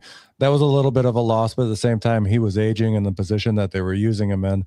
I don't think he was as effective anymore because they kept on, putting him into coverage, and being aging, he just wasn't keeping up with some of those slot receivers. So try to get a little bit more speed in that position. It'll be okay. But that, the DBs, that's where we're hurt right now. We really don't have corners, and both of our star safeties are hurt right now. Now Branch, Cody brought that up. We're looking at maybe week 1, week 2. He'll be back. Yeah. Kirby, that's what, Dan Campbell came out and said today he may be ready by week 1. So we don't know yet. We'll see how it goes. Sometimes people come back from these things faster than others. It was a torn Achilles. Look how fast Rodgers came back from his. He would have been ready by the end of that season if they were playing for something. But these guys come back from that. Kirby, we don't even know what his injury is. Nobody's even came out and said it. It's just said it's a knee injury that there's no treatment for. So we don't know if this guy's going to ever play again. And it sucks because he was a ball hawk. Like that guy was and the knee whole hawk. Yeah, he was the whole. Yeah, he was a little. Yeah, hawk knee. Yeah. But he was a beast. Like you didn't want to throw deep because chances are he could pick it off. Like he was all over that field. He was fast, and without him out there, we were getting beat up with long passes last year. And I think if they don't figure that out, that's going to be the same problem this year. And we'll run into that same problem this year. Well, we'll be scoring 35, 40 points and still losing games because the defense can't slow anybody down. Now with the additions to that defensive line, picking up Derek Moore out of Michigan to run on that opposite side of Hutch, because Hutch is a beast also. Like, I think like you have to have time to throw that ball. And I don't know how much time they're going to have with that defensive line coming up this year to be able to throw a ball. So I feel good with that and hoping that helps out, those DBs to be able to not, give up so many passes deep. And it's still up in the air. We'll see how it goes. We got some young guys on this team. They need to step up. And if they step up, this team could do really well this year. If they don't, you're in a tough division. We might not win as many as we think we're going to win, but I still think, and I'll say this now on a Viking show, I think the Lions got the North this year. Oh, yeah. Yeah. We all say that. Time we have a Green Bay guy on, they say the Green Bay is going to win. We got a Chicago guy, they're going to win it. I like you guys. You guys, because what your coaches bring out of your players, I feel like it's very similar to what our coaches do. Like you guys aren't loaded with just a bunch of these first round guys. Like Draco what's his name? Rodriguez, yeah. Rodrigo, beast, right? man. Like when was he drafted in? Like you guys get so much out of your players that aren't even drafted that high. And we even laughed at it when you guys drafted Jahmyr Gibbs in the first round. We're like, whoa, hey, it's way too early. And look at Jahmyr Gibbs going off. So like, best running back in the league now. I think so. I think he's top 2. Now I don't think he's the best just yet, but I see what you guys are doing and how like what B-Flo brings out of our defense and how KOC brings out of our offense. Like you guys do with so little, and then your team goes forward and is really good, and it's very similar to what Minnesota does. You look last year in the little run we did, the defense was actually still doing really well with the Legion of Whom. We had a bunch of like third stringers out there that were doing well there for a little bit. They fell off, they didn't hold it for that long, but for a couple good game stretch there, they were doing really well. And then some of them got hurt too. And then we were just pulling people up off the street. It was the same thing when we played in that NFC Championship game. We had so many people off the street playing on that defense because everybody was banged up. Like if we could have just had a healthy defense, maybe the Lions would have won a Super Bowl, or not won one, but maybe went to a Super Bowl. You know what I mean? Because that's all that, like, as a Lions fan, I just want to see him playing one. Like, damn it. Like, just make one Super Bowl. You don't even have to win it. Like, in my lifetime, I want to see them playing a Super Bowl. Yeah. I'll see the Vikings playing the Super Bowl. You and me both. Yeah. So, Cody, I haven't really paid too much attention to what the Lions have done this offseason. Have you guys picked up anybody this offseason outside of the draft that, think's going to come in and be an impact player? Not too much that I know of. I think we're still running with the team that we had last year. Obviously besides the draft picks and everything, but I think we're kind of filling in the holes that we need. I wish they would. I mean, there's still time, but I wish they would really start looking at this defense and whatever guys are still out there to be able to pick up. But no, it's been kind of a quiet offseason. Interesting. Yeah, they didn't do very much in free agency over the offseason. But that's the Brad Holmes move right there. Like they like their guys that they pick up and they believe in them. And like Mr. Positivity said, like what they do with guys that they draft late or pick up, sometimes they surprise you. Like Rodriguez, you know what I mean? Like that guy's a beast. I think he was drafted. It was either like the 5th or 6th round. You know what I mean? Like nobody thought he'd even make the team, and he's a huge part of this team now. I like your guys' free agent pickup as Isaiah Pacheco. Oh, I think he doesn't have to be a first string running back like he was in Kansas City, right? And it's similar to David Montgomery when he was not on your team before. Was he playing for Chicago? He was Kansas City. Yeah, Kansas City. Yeah. David Montgomery? Oh, no. Yeah, David Montgomery was Chicago. Yeah, Chicago, right? And then they tried giving him the load, and it wasn't really good, so they released him. You guys picked him up, and now he's sitting behind a good running back playing that second fiddle, and he did really good. So I can see the same thing with Isaiah Pacheco. I liked Isaiah Pacheco because he doesn't have all the weight on his shoulders as RB1. He can sit behind our RB1 now. Yeah, like, and 100%. And a lot of people were worried about that pickup because it's Pacheco, and they're like, oh, he only averaged like 4 point something yards per carry or something last year. But the one thing you have to understand, like with Isaiah Pacheco, he was on the Chiefs, and like I said at the beginning of this whole thing, is I'm also a Chiefs fan, so I've been watching Pacheco since he came into the league. And when I heard that we got rid of David Montgomery, I went out and instantly put out a post like, hey, Lions, like, you got right now the Kansas City Chiefs either have Pacheco or this was after they picked up Kenneth Walker III, which was huge, as you know, me being a Kansas City fan, picking up, you know, the Super Bowl MVP. And I'm like, you got Pacheco and you got Kareem Hunt sitting out there, like, go pick up one of these guys because we let David Montgomery go. Now I thought they would have went after Kareem Hunt. They went after Pacheco, which got really exciting for me because I've watched this guy play. He's not that different than David Montgomery. This guy's a downhill runner, and he runs angry. Now, the difference between the Pacheco that we saw playing for the Chiefs and the Pacheco that we're going to see playing for the Lions is the Lions is a very run-heavy offense. He's never played on that type of team yet. He's always played for the Chiefs. It's a pass-friendly offense. You know what I mean? You got Mahomes. Like, what else do you need? You know, you're going to put the ball in his hands and trust that he's going to do with what he needs to do with it. So they're not really built for the run. I think, like, honestly, this year, as a Pacheco fan, we're going to see the best Isaiah Pacheco we've ever seen behind Jahmyr Gibbs. Is he going to get the full load? No, because obviously you got the best running back in the league out in front of you. But what he's going to do for this team is going to be very similar to what David Montgomery did for this team, you know, over the last couple of years. And I think those two can play very well with each other, as we see. Yeah, but you're neglecting my favorite free agent pickup that you've got. That was Marcus Davenport. Yeah. Yeah. Hey, Cody, I'm going to call you C2. All right. Shut up. You talk too much. Cody. Cody, you've got 3 Vikings fans here. Ask us a question about the Vikings that you want to have answered. All right. Well, I guess, you know, we did talk about the quarterback situation. Who do you guys think is going to be that starting quarterback? And do you think that whoever you guys pick for the starting quarterback will make it through the whole season, or will there be a quarterback change? Go ahead, Fish. Well, as history has shown the last few years, no matter who it is, if you're a fan of Kyler Murray or you're a fan of J.J. McCarthy, don't worry, you're going to get your chance. I think that Kyler Murray is going to be our week 1 starter. Do I think he should be?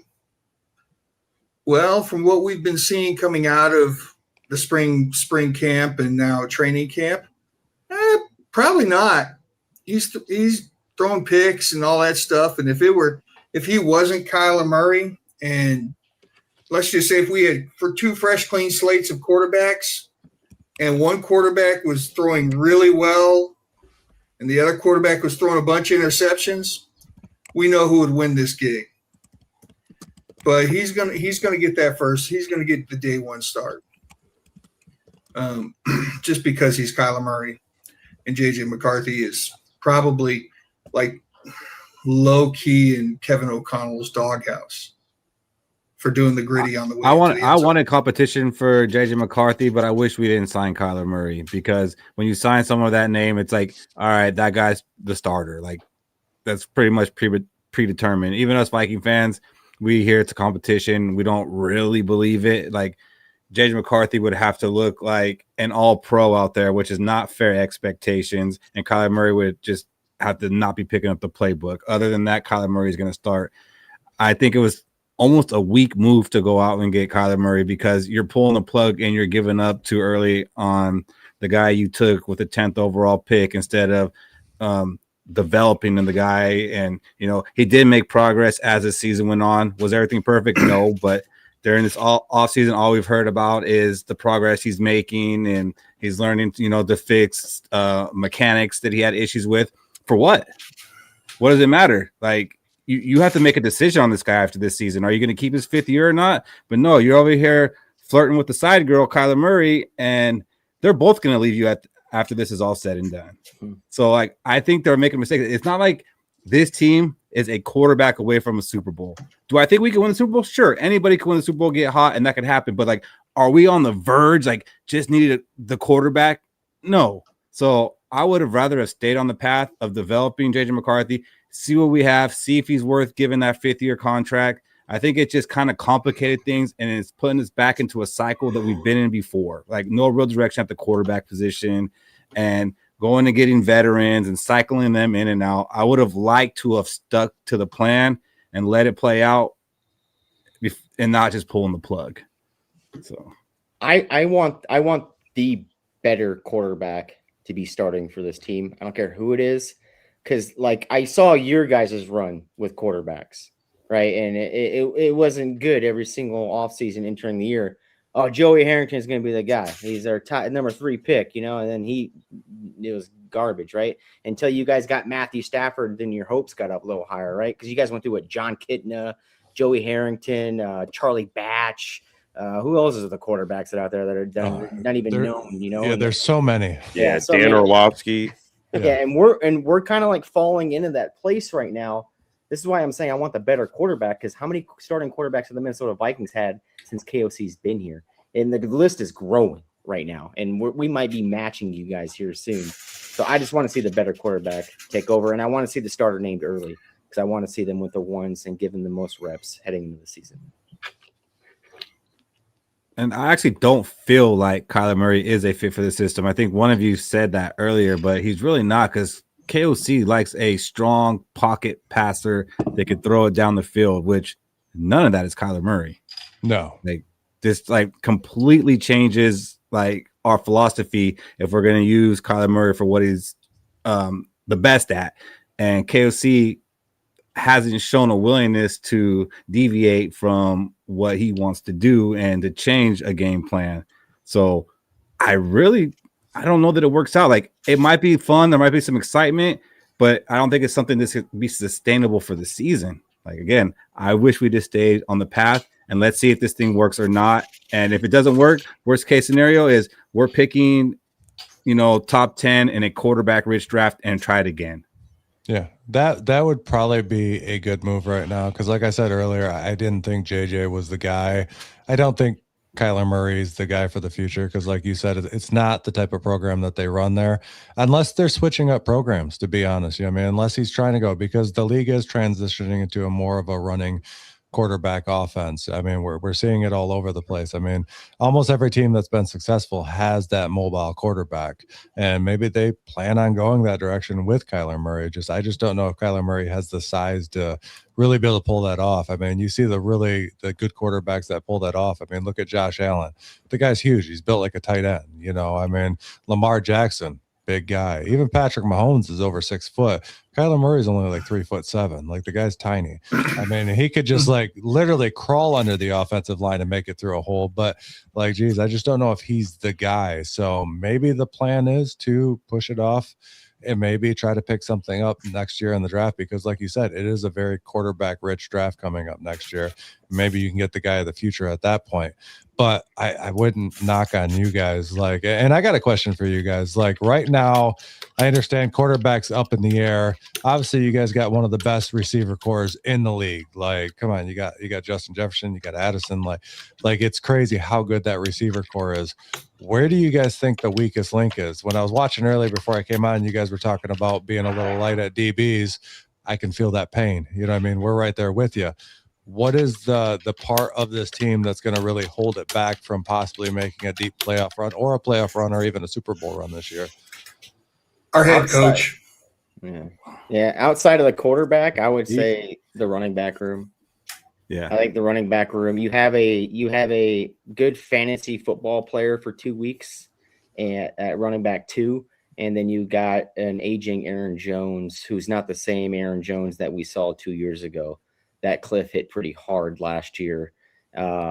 So bringing in a brand new quarterback and starting J.J. McCarthy, we kind of needed that running back in there to take over for some of that. But some of that fault does fall on the quarterback position. So it's tough. I'd say the running back room is our weakest position on the offense because I like our defense. The defense is legit. It's always going to be legit. With Brian Flores, it's going to be all right. You can add as many players you want. You can even take away some of the players. Like the defense is going to be legit. It's the offensive side of the ball, and outside of quarterback, which is our weakest, it's the running back position. Yeah, I'm gonna agree. It's the running back room. There's question marks on the defensive line, because we're gonna have rookies starting, but Caleb Banks and Dominique Orange, those are 2 pretty good rookies. To put in there with Jalen Redmond. And again, with Brian Flores and playing this positionless football, just putting guys into different spots. Like, I'm not really worried about our defense. Like, we don't have the biggest names as far as players go, but we have a good system there. The running backs, that's a problem. Like, I thought that was something we would have addressed this offseason, and we didn't. Yeah, because last year we carried 3 cornerbacks into the season, and we were still top 10. So I'm not worried about the cornerback room. And one of the cornerbacks was Jeff Okudah, and you guys know him a lot, right? Oh yeah, we know him well. Yeah.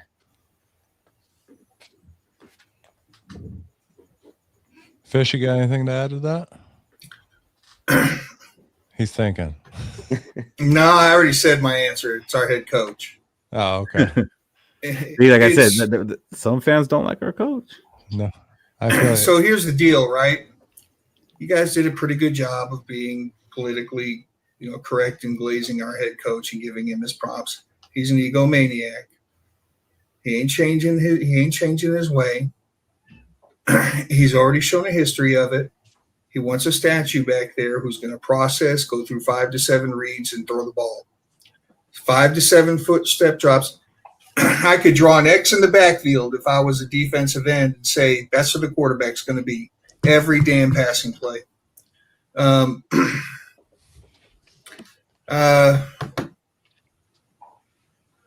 Needs more balanced attack.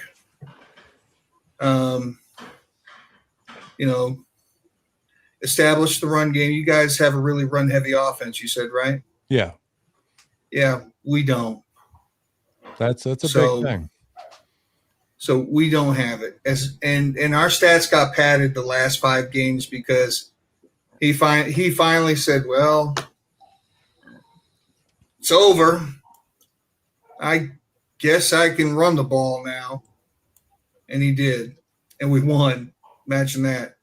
So if he could just tailor a little bit towards strengths, just a little bit, balance the attack, we'd be a monster. McCarthy, Murray, Wentz, hell, Brosmer. Bro, stop it. Stop it. No. We would be a very tough out. But he just won't. Until he does so, I will not believe otherwise.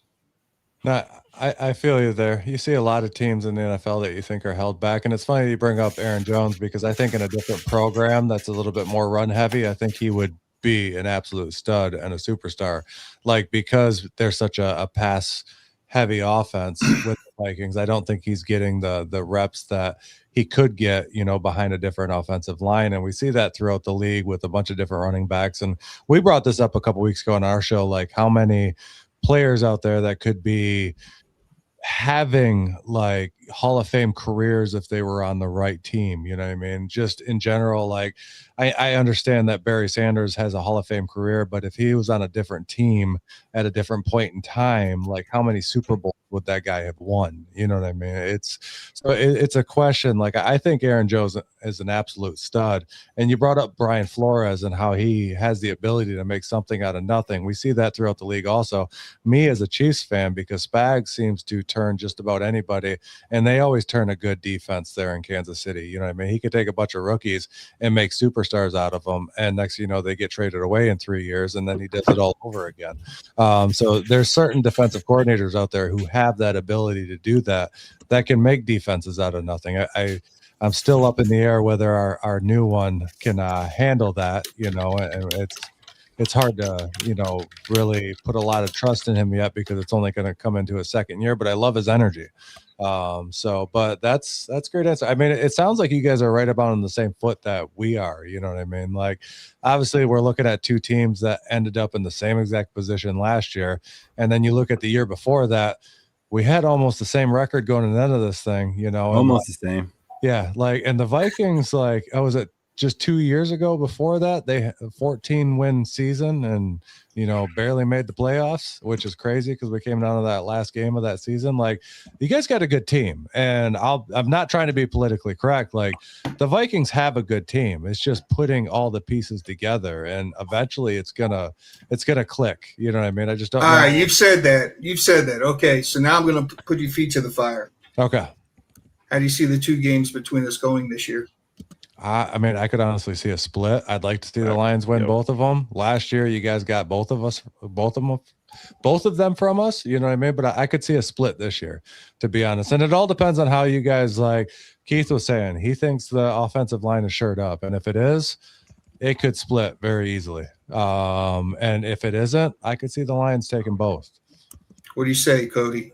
C2? I was actually going to ask you guys what you think was going to happen. But, yeah, I think it's going to be a split. I think both these teams are pretty much well matched, with that defense being, depleted. That's where I think you guys can beat us there. But, yeah, I think it's going to be a split with how these teams kind of match up.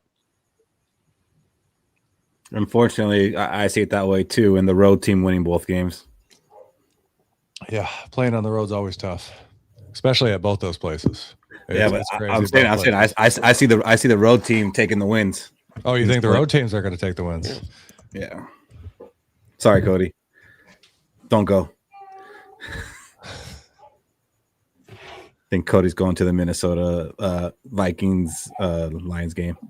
Yeah, I'll be going to the rivalries game in Minnesota on December 20th. So I got Minnesota winning that one. And I got Minnesota winning the second game also, or the first game, how you want to call it. I think we sweep you guys this year. And it's not saying you're not a good team. It's just I saw your offensive line for the past 15 years being elite. I think that offensive line is going to have trouble this year against Brian Flores' defense. I think it's not as we've seen in the past 15 years.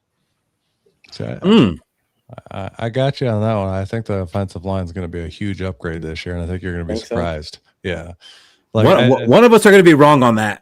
Oh, 100%. Like, that's just back talking between teams. You know what I mean? It could go either way. You know what I mean? You guys could sweep us. We could sweep you. We could split it.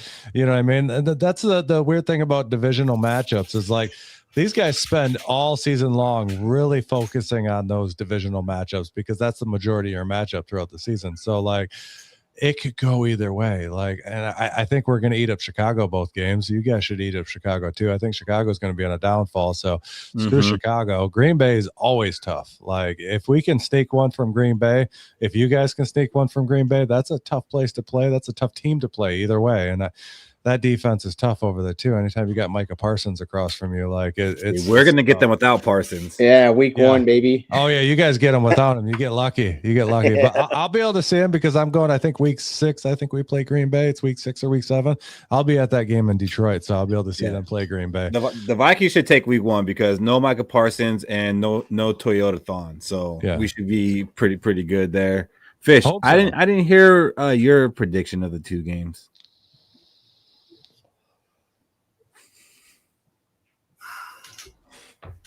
He's deep in thought there, boys. He's really thinking about. He wants to know. He wants to know. Do I go with the political answer or what I really want to say? Now, say what you gotta Last say. year he had a sweeping yaw and he was correct. I have a special relationship with TikTok Lions fans, and really haven't had to delve into that this year for some reason. They just haven't been as mouthy with us. And let me just tell you guys, to a man, and including Shaq, a few years ago, we all said we were happy for Lions fans. They finally have something to be proud of. And then the TikTok Lions fans came in and started trash talking, and I'm just not one to let shit like that slide.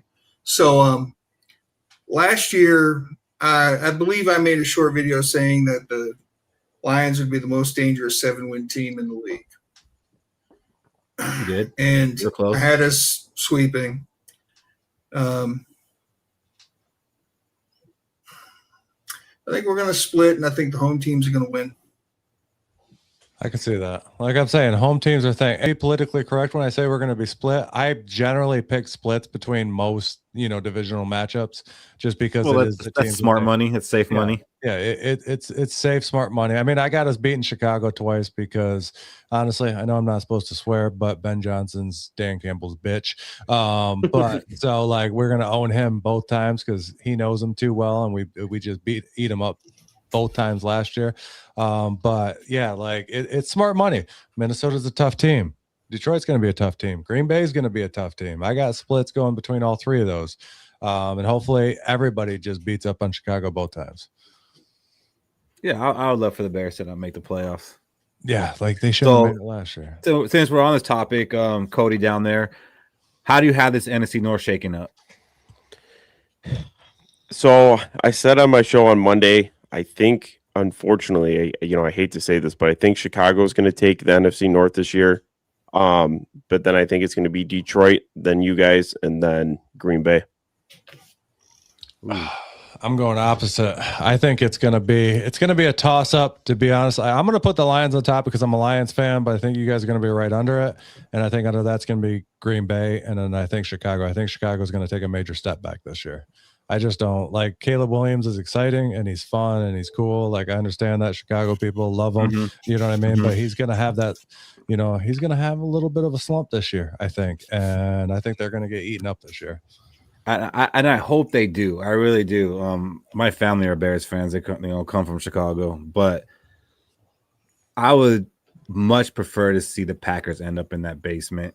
And I think there's a good chance of that happening, especially if Parsons misses 6 games. That's going to be hard to come back from because that's a big part of who they are right now and that defense. So, and Jordan Love, sometimes he looks like he's a great quarterback, and sometimes he looks like he should be in the UFLs. Like you don't ever know what you're going to get from that guy, and it's not consistent play. So I could see them starting slow and ending up in that basement, and nothing would bring me more joy. I gotta go in Vikings, Lions, Bears, Packers.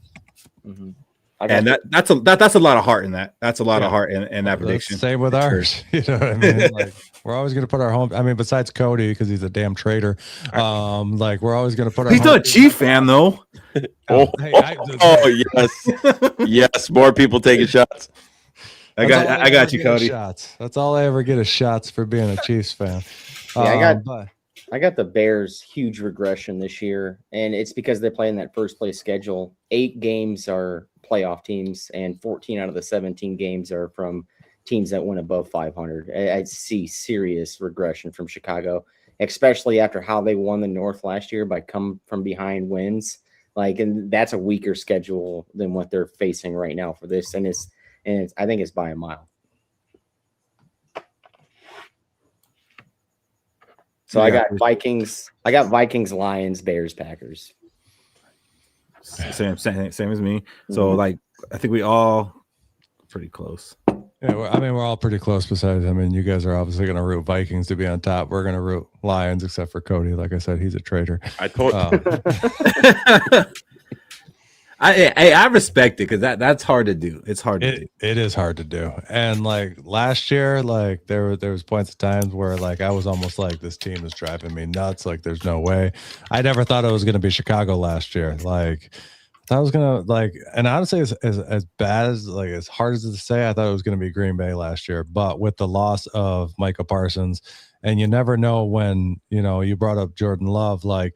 He has a lot of injury bugs too, and we work with a lot of Green Bay guys pretty closely, and even they're not 100% sold on Jordan Love as the QB of the future. You know what I mean? So like those guys don't even think Jordan Love is the guy. So without even no faith in him, I think you're right. Maybe third, fourth place, in the division this year. But I think it's going to be another super tough division. I think it's going to be the hardest division in football this year. And you're going to have teams with winning records like last year that are just not going to make the playoffs in this division because it is so tough. I mean, as much as I hate on Chicago, Ben Johnson is an offensive genius. And if anybody can keep them in it, it is Ben Johnson with his schemes, because that's one thing we do miss in Detroit is Ben Johnson. We only don't like him, and I respect him, but just pissed off that he went to a division rival to coach there. And it's like you could have went anywhere else, and you had to choose the Bears. I guess he almost went to Washington the year before. Yeah, good. Take him, even though like Washington is a pain in the ass for the Lions. I mean, they're the ones who knocked us out in the 90s. They were the ones who knocked us out the last time. You know what I mean? They're a thorn in the side. But what happened there, man? In the 90s? No, I'm talking about what happened against Washington, 2 years ago? I'm telling you, man, like the offense wasn't that bad. It's that defense. Like they were literally pulling guys up off the street to play defense. Like you were running guys straight up, off of wherever they could pull practice squads all over the place, just trying to find players. Like we didn't have a defense, and that was the problem. And the offense we couldn't compete. The offensive line was also banged up and just couldn't keep Jared Goff protected. Like it was a bad game. Like we don't need to talk about that game. I didn't plan on it. It just kind of if the defense was better the last couple of years, we'd be fine. But yeah, that injury bug has just been hitting Detroit hard every year. It's the aggressive play. I mean, you're talking about Kirby Joseph going after knees earlier. You know what I mean? That aggressive play catches up to you after a while. So hopefully they might back off a little bit this year. Like that's what we kind of hope for. Well, I mean, we like the aggressiveness, but you got to make it through a season. Like you got to be able to finish the season. You got to be able to go deep into the playoffs. If they can do that, this team is super dangerous. Maybe lay off biting those kneecaps. Yeah, maybe just a little bit. Just nibble the kneecaps. Just a little nibble. All right, fellas. Well, I'm going to get you out of here. I do appreciate you guys jumping on, and we should definitely do this again throughout the season. If you guys 100%. Ever need Viking fans, hit me up. You guys, my contact now, and one of us or multiple of us could, come through and do the same for you guys. Before I get you out of here, Cody, hit me with some final words and give me a hot take. It could be Lions, Vikings, NFL related, anything, but final words and one NFL hot take.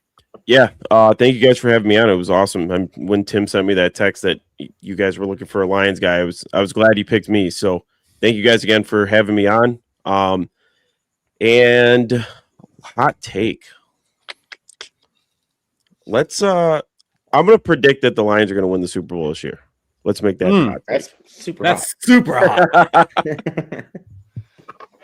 I can get behind that, Cody. All right. So I want to thank you guys personally. Like this was awesome. And Keith, I know I've been talking to you. I'll stay in touch with you because I told you we're going to be an NFC North show here pretty soon. And I don't know if we filled that Viking spot yet. So I got Green Bay covered. I got Chicago covered. So that it's going to be an exciting show. Our show's a little bit different. There's a lot of smack talking, but it's all in good fun. So you can do that too. Yeah, it's super entertaining. But other than that, everybody, you can find us at the Sports Real Podcast over all social media platforms. And our shows go live every Tuesday at the PFC Entertainment Network on YouTube and Facebook at 6 p.m. or 6:45 p.m. Eastern. It alternates because my kid plays golf and he has swing lessons. Real quick, I just want to do a quick shout out to any of I know you guys are Viking fans, but if you follow us on TikTok and you go to the top, I have pinned comments. If you are a sports memorabilia collector, click on that the giveaway thing at the top. We are giving away a Kirby Joseph. I know he may not even play again, who knows, but a Kirby Joseph autographed mini helmet. If you click that and follow us on TikTok. And then also, if anybody on here is listening from Detroit and you're into golf, I'm going to be at the Rocket Classic this week in the PGA Tour event. And if you come up to me, you find me, and you show me you're a follower, I have a Sam Laporta autographed rookie card that is graded. It's graded like a 9. So it's I am the first person that comes up to me will go home with that Sam Laporta autographed rookie card. So anybody out there, just follow us on anything. And if you're at the Rocket, find me. That could go home with you. But guys, this has been a lot of fun. Like it's been awesome. Not as much smack talking as I thought, but I can't really cap on the Vikings because honestly, they are a good team. Like every team in this damn division is a good team. So it's hard to really talk crap other than our normal, like, we're going to beat you. You know what I mean? Like, you get down on it too bad because you had 4 teams with winning records last season in this division. It's just absolutely wild. We do this every week, on Thursday nights. And we bring on, fans of the team we're playing that week. So there's 2 more opportunities for you to come on, and that might get a little more testy. Yeah, like when we're in season and about to. I was reading some of these chats, man. Tim, they were eating us up in these chats, man. Yeah, holy cow! Yeah. I can't control them. I can't control. That's them. all right. That's all right. Guys, if you watch our show, we're super edgy. Anyways, that's why Keith, I talked to you before, and I'm like, what's the language here? Because I've been drinking a little bit, and our show gets wild, like absolutely wild. I can Cody attest to that. Yeah, like Cody knows. It's just I do put this on Spotify, and then I got to edit all that, and that's just more work for me. Oh, we don't even edit it, bro. We just let it go. You know what I mean? I think over the last year, my co-host Eric, like I've had to edit one thing that he said. It's like, okay, that's a little too edgy. But other than that, like we just go with it. So yeah, people comments, like just bring them on. Like you can hate on me all day long. I'll take it. You know what I mean? Like it's all good. It's hard to talk smack to a Detroit Lions fan because you guys got the same amount of playoff appearances as we do the past 4 years, but you guys made a conference championship game, so it's kind of tough. Yeah, and who knows how this year's going to turn out though. But we still got to talk a little bit of smack. We're in the division, bro. Like it's got to happen. It's off season. Wait till we're talking. Was that like when we played this week 7 or 8 the first time? I think so. Yeah, right around 7 and December 20th. Yeah. So we'll see you guys on that Thursday, and we'll see how that gets. But if you need one of us before that, let us know. And you got my contact. You too, Cody. You ever need a Viking fan for something? Let me know. Yeah, for sure. We got each other's contact now. So thank you guys. All right, rock on. Appreciate you guys. Thank you. All right, that was fun. Now we have to bring on Packer fans next week. Ugh. God, see, that's when the smack talk is really going to get serious because you just can't stand them guys. Yeah, but we got to do it because we're doing the whole NFC North off season, SKOLing with the enemies. So I have to go try to find some good ones if there's any good ones. The last ones blocked us, didn't they? Yeah. Where did Fish go? I don't know. He just dipped out. He didn't even say anything. What's up, Tanya? Shaq is working. I guess he had an emergency call. I think a smoke detector was going off or something. He had to go fix that. Sparky, yes, I know the Twins won 4-3, bottom of the 9th. I put a bet out there. Cody Clemens, anytime home run, and the Twins money line, and I hit it in the bottom of the 9th. So, Cody, camp started this week. Obviously, not a lot has happened yet, but has anything come out that kind of piqued your interest that you've heard? The thing that came out, I mean, it's always going to be the quarterback battle. It's the talk of the whole camp. Day one was 50-50, first team reps. And then day 2 is a little bit different. I think it was Alec Lewis that came out with Kyler Murray was seen with hefty amount of reps with the ones and majority with McCarthy with the 2s. But I did see 2 nasty passes from both quarterbacks. JJ McCarthy threw a layered pass down the middle on an intermediate route to Josh Oliver. A little bit of a diving catch. Nasty throw is in between 3 defenders. and Kyler Murray hit a deep ball about 45 to 50 yards down the sideline to Dante Fleming. So, and it was a nasty pass right there, laid right in the bucket. So, with all the talks about Kyler Murray not being able to throw the deep ball, I just saw a deep ball and it was nasty. The talks about McCarthy not able to throw a layered ball, I saw a layered ball and it was nasty. This quarterback competition is heating up. It's really fun to watch. I hope a starter is chosen soon, and I just hope the best quarterback is the one placed in starter one going forward. You know, what's funny about that is you can kind of tell who some of these guys want to win the quarterback battle based on what they're reporting, because there's different reports from different people who were all there watching the same practice. And one of them saying McCarthy didn't look good. Another one saying McCarthy looked great. Another one saying Murray was struggling. Others were saying Murray was looking great. Like it's kind of weird. It's like people are putting their bias out there. It's really bringing out the battle in people. And Tuna in the chat, I saw you ask this earlier. Sorry, it just wasn't a good time to answer it, but we can answer it now. He wanted to ask, if the Vikings struggle on offense this year, will KOC be gone? What do you think, Cody? No, I don't think so. And you get it's. I don't think he'll be gone. I think they're going to give him another year. And if the offense does struggle, he's going to get another year under a new quarterback. He's going to have that 3 years again, see how it rides out. If he fails this quarterback, yes, he's going to be gone. But you look at when he first came in the league, it was Kenny Pickett in the first round. That's all he got to choose from. So it was either Kenny Pickett or Kirk Cousins, and he made the smart decision going Kirk Cousins, right? And then you go into 23 when it was Will Levis out there, like it's Will Levis or Kirk Cousins. Who you choosing? You're choosing Kirk Cousins all day, right? And then you finally get your quarterback. There's talk saying, hey, it wasn't KOC's quarterback in the first place. He always wanted Drake May. There's that situation. So he's going to get another 3 years. And if the offense fails, it's going to be with a new quarterback, and that's probably going to go forward with that. And that's what's going to determine whether he gets fired or not. Yeah, I don't think he's on the hot seat this year. I don't really think there's anything that could happen that's going to get him fired as far as like play on the field. Now, if he goes out and does something off the field that warrants getting fired, hey, maybe that happens. I think his job is safe, but I do think what happens this year could potentially put him on the hot seat next year. Mm-hmm. Right now, I don't think his seat is hot. I think he's very comfortable. I think we had the one losing season, right, when we played 4 different quarterbacks. But other than that, we haven't had a losing season. We've had 2 double-digit win seasons. The fans are so temperamental. Yeah. So, like, the fan base would fire him. But then if he goes out and wins a playoff game this year, then it'd be like, oh, let's go ahead and add more years to him. Like it's so back and forth. So bipolar fan base.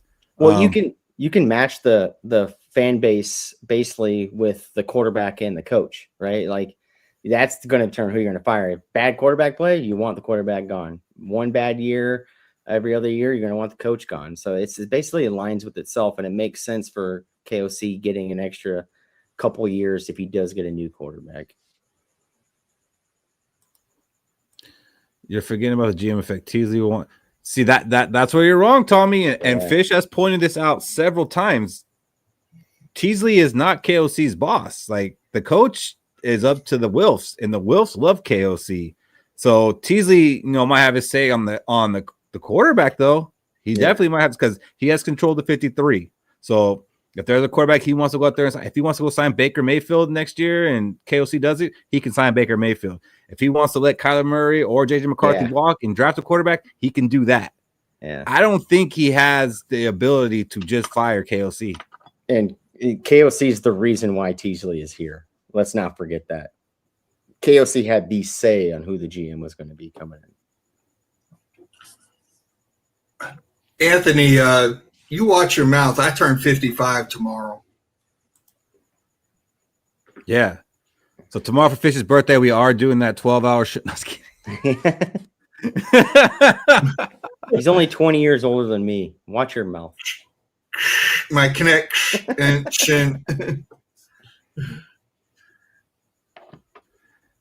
Absolutely, Tuna. He says we need to establish a run game. You can't say that enough, and I do think they will. I do think they will establish the run game this year. It just may not be what some people think is establishing a run game. It's not going to be running the ball more than we pass the ball. I think it's going to be running the ball situationally better, not getting too cute, like trying to be too tricky. I think that's where they're going to get better with the run game. This is still a passing team. I don't know how you could have, Justin Jefferson, Jordan Addison, Juwan Jennings. Say what you want. I like Hawkinson. All right, Brev. I don't know how you can have those 4 guys and not expect this to be a passing team. They just need to get smarter about the scheme and when they run the ball. I tell you what, I will start saying fire KOC is if he tosses the ball to a quarterback who is playing the running back position. Just because he's mobile doesn't mean you toss him the goddamn ball. All right, so that's when I'll start saying, yeah. I don't want to see Hawkinson under center. Yeah.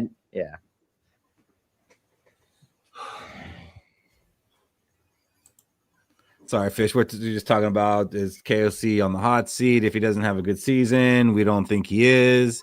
Need to get the run game established. Pretty much basic stuff while you just disappeared on us without a word. Check the messaging. Mr. Wait, hold what? What did you just accuse me of?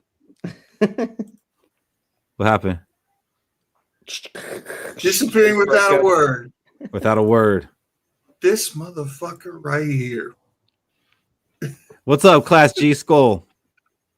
You getting a lot of birthday love in the chat, Fish. Happy birthday, man. KOC will not be on the hot seat because he reports directly to the Wolves, and the Wolves are way entirely too patient.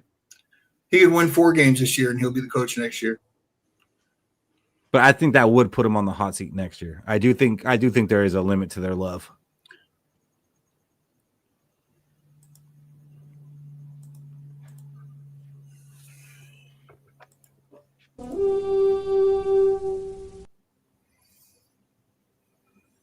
Who's got one?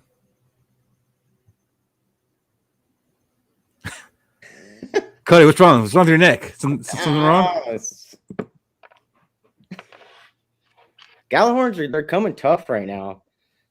They are. I think we're just flowing through the storylines right now. We're kind of just it's almost like you're hitting the same one almost over and over again. But I think for my Gallahorn, I think Jamal Adams coming in here takes away from Jake Galladay's snaps if he does stay on this team. That's going to be my Gallahorn right now because he is a movable piece. I get it. He's cutting Ivan Pace, but Ivan Pace wasn't going to get many snaps this year regardless. So where are you going to line Jamal Adams up right now, right? Are you going to put Galladay out there when Ginkle comes off rotation, or are you going to put Jamal Adams out there? That's my biggest thing towards it is what does it take away snap wise from Galladay going forward? I don't think it takes away from Galladay. Like Alex said, B-Flo's kind of hesitant to play rookies as it is. Like Dallas Turner had a hard time getting on the field. If Galladay shows he can play, he's going to be out there. And like I said, Adams should not be a barrier to him getting on the field. Like that should be a pretty low bar to clear if that's what's getting in the way of him in playing time. Like I said, Pace probably gets cut, so whatever snaps Pace was going to get, those can go to Galladay or go to Adams. I don't think Eric Wilson plays as many snaps as he played last year, so there's going to be some more snaps to go around there. Unfortunately, Blake Cashman probably doesn't play 17 games, so I think there's enough snaps to go around, and I do think that Galladay will get as many snaps as he shows he's worth getting. Like if he earns it, he's going to get them, and not high bars to clear. You got to clear guys who are over the hill. Yes, Eric Wilson had a great year last year. Is it going to be replicated? I don't know. I hope it is because then I get a jersey. But other than that, I don't know that he's going to be able to do that. So I think he does lose some snaps and the pace snaps. So I'm not worried. Galladay will get his if he shows it. And that's even if Jamal Adams makes the team. It's 1.3 million non-guaranteed. I have to answer this question. So Tommy, a Gallahorn is a hot take. A prophecy is a prediction. Now, a hot take is not necessarily a prediction. It's just, a thought or an opinion. When we first started doing our predictions at the end of the show, we called them hot takes. And people used to get mad at us and say, you know, that's not a hot take. That's a prediction. It's like, yeah, I know, but we started calling them hot takes, so they're hot takes. Now we've kind of made it two different things. Gallahorn is hot takes. Purple Prophecy is predictions. Mm-hmm. Hope that helps. You worried about Golday getting his with Jamal Adams coming in, Fish? I didn't think Golday was going to get a lot without Jamal Adams coming in. Ooh. He's a third-round pick linebacker. We're I like it. We're kind of in good shape in that area. Our front seven is in good shape. Yeah, no, we have depth on the line and that linebacker, which we were actually worried about. So that's one thing that's funny too. Like, we didn't have a lot of depth at the linebacker. Now we bring in Adams. Like, oh man, do we have too much? No, I think we're good. And B-Flo rotates players. That only makes B-Flo stronger. Like, just because a guy starts doesn't mean he has to be out there every snap. Tuna came up. He still thinks that Vikings need a top tier corner. Man, we came in last year with 3 corners, and one of them was Jeff Okudah as our third, and we were still a top 10 defense. I don't think Flores runs with a top tier corner. I think he finds a corner that ends up being really good. And Byron Murphy, you know, was really good for us last year, even after he signed that big contract. I'm gonna agree. We need a top tier corner. I mean, I'll at least take slightly above league average corner.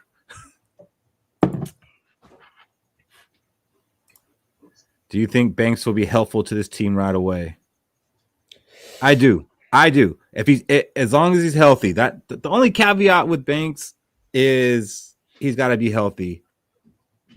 And it really depends what you mean by helpful. Like, he's not going to be the main focus of the defense. Like, but can he be an impact on that line? Absolutely. Yeah, absolutely. And I think he will be, especially there with big fat Dominique Orange and with Jalen Redmond. Mm-hmm. That has potential to be awesome. And it all depends on this training camp with Caleb Banks, because right now the plan is just to ease him in, all right, throughout the year playing with the ones. But if he explodes this training camp, it's going to force the Minnesota Vikings hands to start him week 1 into that slot. So right now he's not starting week 1. He's just going to get eased in. But training camp is training camp. We'll see what happens. He might start week 1. He's doing really well right now with the talks from camp. So, all right, Fish, did you think up one, or we need to go to prophecies? That's fine. It's okay, Fish. You look so disappointed about it, and it's fine. Let me tell you, from a guy who hasn't had one in 5 weeks, it's fine. He had a good one. I think that's the only reason I'm getting off this tonight. Plus, we hit the 2-hour mark. Off-season 2-hour mark, I think we're good. I mean, we are at 36 people, though. That's crazy. All right, so let's go ahead and get into these purple prophecies and make our predictions, which, Tommy, these are predictions, not hot takes. I know you're ready for this, Fish. Yeah. In both games we play against the Detroit Lions this year, the Minnesota Vikings are going to hold Jahmyr Gibbs to under 100 yards from scrimmage. Ooh, he's doubling back. So is that 100 yards total, or he won't get 100 yards in one game? 100 yards in each game. Okay. I think last year you said he won't get 100 total in the 2 games. That was pretty damn close. I think you hit it, actually. I don't know. I think that hit. Okay, so he won't have a 100-yard game. Is that all purpose or just rushing? All purpose. Ooh, that's hot. Okay, that's hot. All right, what do you got, Cody? So there's a lot of TJ Hawkinson hate from Mr. Brev. That's my guy. I like Brev a lot. I'm going to say this is my prediction, is that TJ Hawkinson will have the second best year in his career coming forward this year in 2026. Okay. You can't replicate that monster year he had in Detroit. It's impossible. So what would a second? I mean, I don't have the stats up in front of me, but that would probably like 700 yards and like 8 touchdowns or something like that. We'll pull it out. It would be around under 733 yards and under 6 touchdowns. So he has to get between 733, or no, he has to get above 733. So his best year was Minnesota, 960 yards, 5 touchdowns. Second best year, 733. I think he does eclipse 750, and let's give him 7 touchdowns this year. You got to look who's under center, too, and it's Kyler Murray, and he loves his tight ends. Okay. I would love to see a bounce back year for Hawkinson because I do like him. I do think the knee injury did take something away and probably permanently. But to anybody who says because of his play now that was a bad trade, you're wrong, Brev. It was a good trade. The injury messed it up. Yeah. I mean, he did have 5 touchdowns last year, so. Preseason in 2 weeks. Is it? Yeah, it is. Not like it's coming. Okay. Hall of Fame game is on the 14th. I think all of our preseason games are on a Saturday, right? So we can go live for those. Fish like what? Those are fun. That kind of suck. All right. So for mine, it's gonna be Jamal Adams will make the 53-man roster and will have at least 3 sacks this season. So I like it. Not quite Eric Wilson, but he will make this team and he will make an impact. Yeah, 13th. August 13th. Okay, man.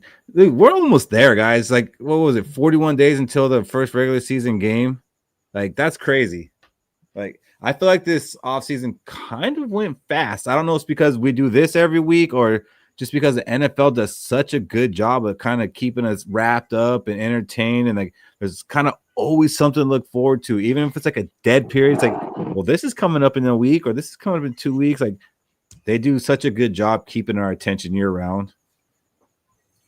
This will be the only time I say awesome for a quarterback battle heading into the year because that's what gave us a lot of product to use. So I know the new season of quarterback just started. Like, what if it's Kyler Murray and JJ next year on the Netflix quarterback? Like, what if they're recording right now? We don't know. Like, have they had teammates that are battling for a spot like on the show? They go to practice and then you see them go home. You know, JJ McCarthy's talking to his wife and Kyler Murray's talking to his dog, and like, it'll be interesting. Penix and Kirk Cousins, I thought. Nah, Penix wasn't on it. Like, they might have like shown him, but he wasn't one of the quarterbacks. Shaq had to pay for this prophecy. My prophecy is Sam Darnold will win another Super Bowl this year. I don't think. No, man, they lost Kenneth Walker. It's not happening. Tuna asks, is there any world where our defense regresses? I mean, yeah. We had a good defense last year. Like, it wasn't perfect, but it was a good defense. They could definitely regress, especially with, we had a pretty good amount of turnover, and we will be banking on some rookies, which in the grand scheme is good. We're getting younger, and we got quality young players. So there's a chance to take a step back, but keep going back to the well. B-Flo. Yeah, B-Flo learned a lot from his time in Miami. Like, they finally figured out what B-Flo did in Miami, and they wrapped around it. Now, since being in Minnesota, he's always added to the equation year in, year out since being here. So it's going to be tough to figure out that defense to regress it. Powell. Who's Powell? Oh, yeah. Who's Powell? Bell and Felton. I think he's Brandon Powell? Is Brandon Powell? Brandon Powell's already gone. No, yeah, he's gone. You talking about Dante Fleming, who just caught a nasty 50-yard bomb from Kyler Murray on the sideline. Maybe Fleming. Or Price. Maybe it means Price.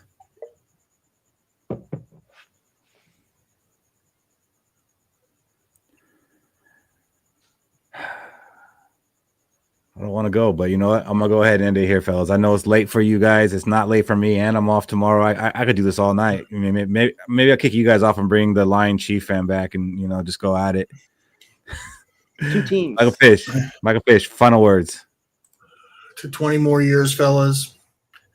For Vikings fans, by Vikings fans. Appreciate everybody that tuned in. Don't forget to like the video. If you haven't subscribed yet, please subscribe. We're almost there. We're almost there. And then the ride's going to get fun. Skol. Skol. G-Class. I like that one. JJ wins bounce back player. Oh, hope it's JJ McCarthy you're talking about. Cody, final words. Final words. Hey, we talked about it earlier. It's Thursday, Friday's on the corner, weekend. You guys gonna have plans. Make sure you have a plan, especially if you're going out and doing some drinking. Make sure you have a plan to get back home and it's not you stepping in a vehicle, right? Everybody should be a leader out there. People should want to follow you as a leader. As our DB coach did, Gerald Alexander, not much of a leader. I don't care if he hears this. It was the wrong thing to do. I know it. He knows it was wrong. Now you got to explain to your followers or your players under you, hey, I messed up, and that's an awkward conversation to have with them too. So just be out there and be safe. You guys listen to us. All right, we can listen to you. If you got any problems over the net, just hit us up, and we'll talk to you. All right, that's our show for the week. We'll be back next week, probably Skoling with some Packer fans for part of the show. So stay tuned for that. Be ready with your questions. Maybe a little bit more smack talk with those guys. We'll see how it goes.